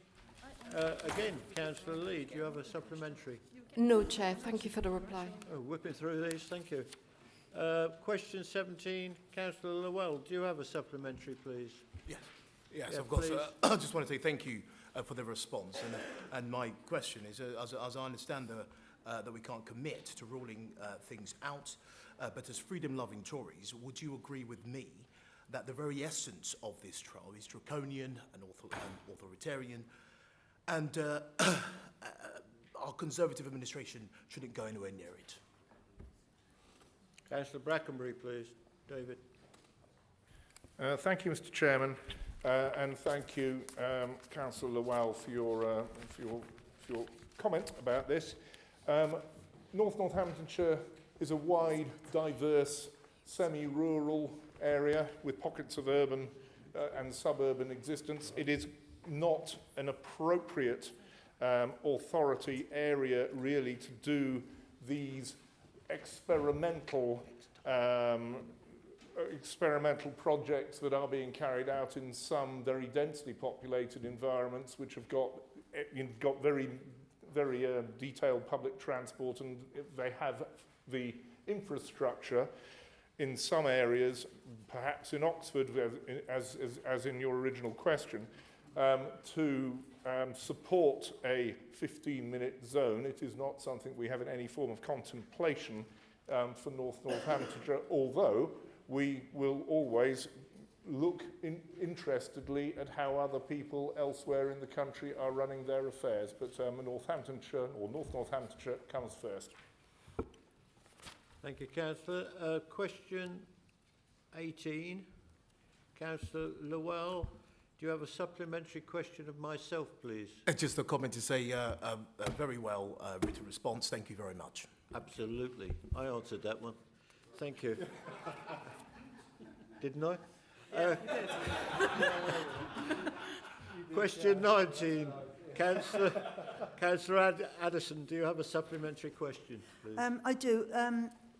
Thank you for your long response to this question, Councillor Binley, which is about mould in our properties.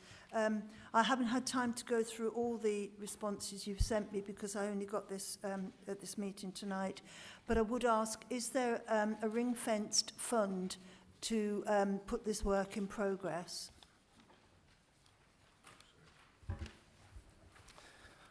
First of all, I'd like to say thank you to Councillor Addison for raising this very important point, considering the tragic circumstances that exist around this question.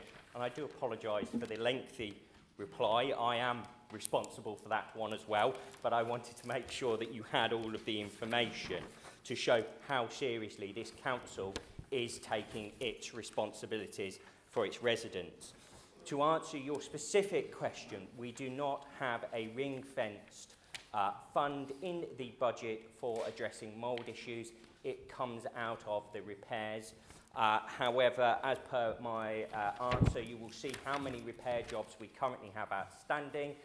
They can all be dealt with out of the HRA fund. There are adequate funds in the repairs and maintenance lines on the budgets under the neighbourhood accounts to deal with the issue. Thank you. Thank you, Councillor. Question 20, Councillor Dorothy Maxwell, do you have a supplementary question, please? I do, actually. I'd like, thank you for the answering the question. I'd just like the portfolio holder to be mindful that residents are actually paying for this. Thank you. I don't think that... Was that a question? That's an answer. No, thank you. Let's move on. Thank you. Question 21. Question, please, Councillor. Yes, sorry. Maxwell. Sorry. I'd like to say to the portfolio holder is, should parishes actually increase their precept this year in view of the cost of living? And that is the reason why I asked if they could get some help. The question is, can parishes get help towards electricity this year? Thank you. Councillor Lawman. I think the answer is already in the on the paper that we don't subsidise them. Thank you. Maybe if you're not clear on that, you could speak afterwards, like you're already going to speak, aren't you? Thank you. Question 22, Councillor Lynn Buckingham, do you have a supplementary, please? I do, and I just wanted to point out the very good report brought by the Corby Tenants' Voice, who are the tenant scrutiny panel from Corby Borough Council, called Follow the Keys, which was done in about 2014 and looked at the void from... Sorry, what is the question, please, Councillor? I'm making a statement. Well, you're not allowed to make a statement, Councillor. Okay. And some of the others have done too. Thank you. Well, it seems to be in that corner of the room. I don't know why, but thank you. Let's move on. Question 23, Councillor Zoe McGee. Do you have a supplementary, please? I do. Thank you, Chair. So firstly, thank you to the dynamic duo of Councillor Brackenbury and Councillor Matt Bingley for answering my question. Follow-up supplementary question, short and sweet like myself. When is the report coming out with measurable outcomes in writing to be presented to members and to residents of communities and everyone who attended our excellent example of consultation in the Levelling Up Scrutiny Review? Thank you. I just need a date for that report, please.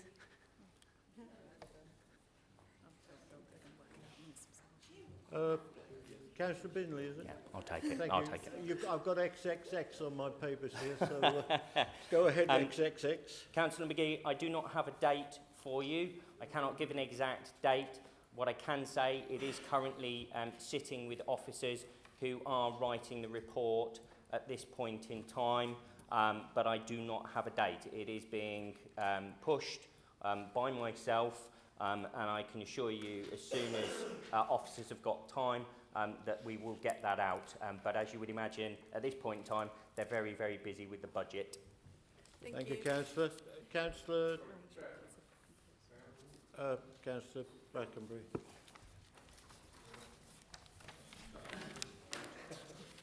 Let somebody do it. Use Lloyd's. Oh, sorry.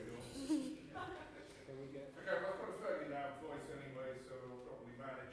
I'd just like to point out, because the question is also in response to the Levelling Up bid and why that was unsuccessful. Obviously, our disappointment has gone far and wide on this. But I would want to say that we will be getting feedback from DLUC about why North Northamptonshire Council's bids were not successful, and indeed West Northamptonshire are pursuing the same feedback. And also, we will be taking part enthusiastically in future bids of the Levelling Up Fund, and there will be another one coming. So, that answers that part of the question. Thank you, Chairman. Thank you. Question 24, Councillor Hakewell. Do you have a supplementary question, please? Yes. Who has been or will be held to account for this loss to local taxpayers? Who's answering that one, please? Councillor Smithers, thank you. Thank you for the supplementary question. It's very difficult to identify who should be held responsible for this loss. This authority inherited this problem from the East Northamptonshire District Council, and we look to defend this as robustly as we could.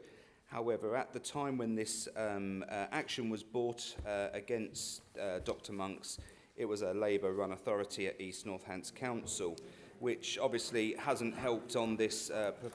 So we have, looked at options, and it's an extremely complex issue to be able to hold someone actually responsible. However, I think, you know, if we look at the costs which have been answered in the initial question, Councillor Hakewell, you will see that whilst they are still substantial sums, they are sums that could have been a whole lot worse. Thank you, Councillor. Councillor Hakewell, question number 25. Do you have a supplementary question, please? Could I have the figure net of the allowances paid to members of the Shadow Authority before vesting day? And I appreciate that will come later. Well, that's for me to answer, and I'm sure you will receive an answer ASAP. Because I don't know the answer at this moment. Thank you. Question 26. Okay. So just a moment, please.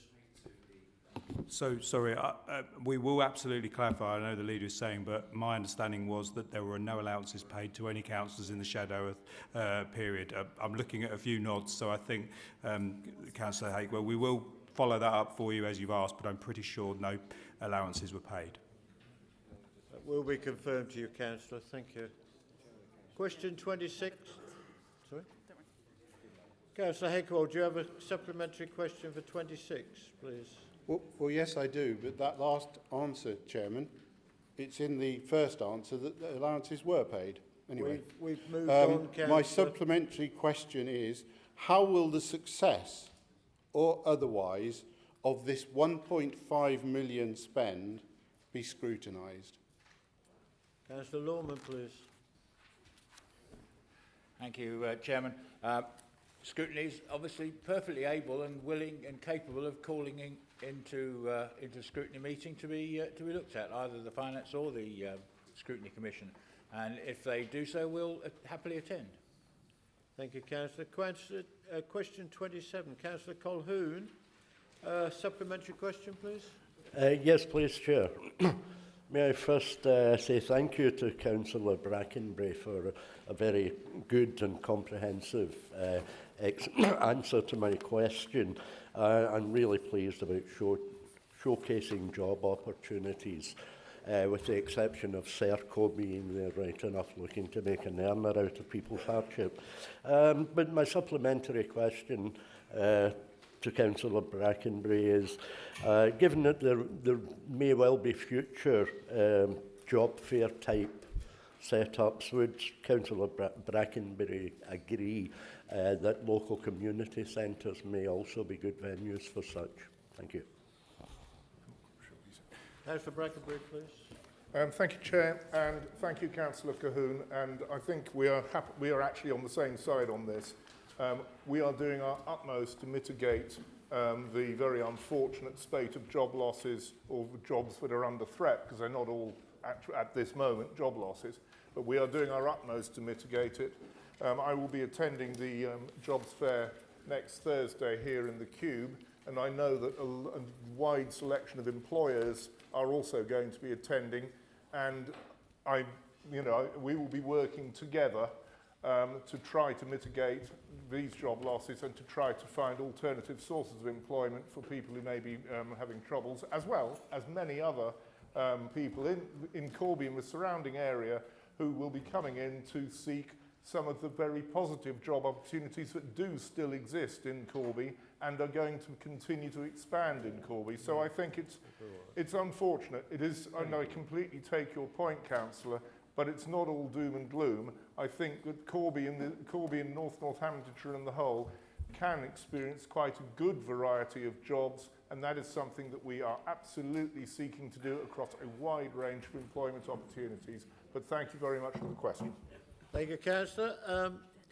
Agenda item, urgent items. There are no urgent items on this occasion. You've come in, it's 21:30 exactly. Thank you. That now completes the business of the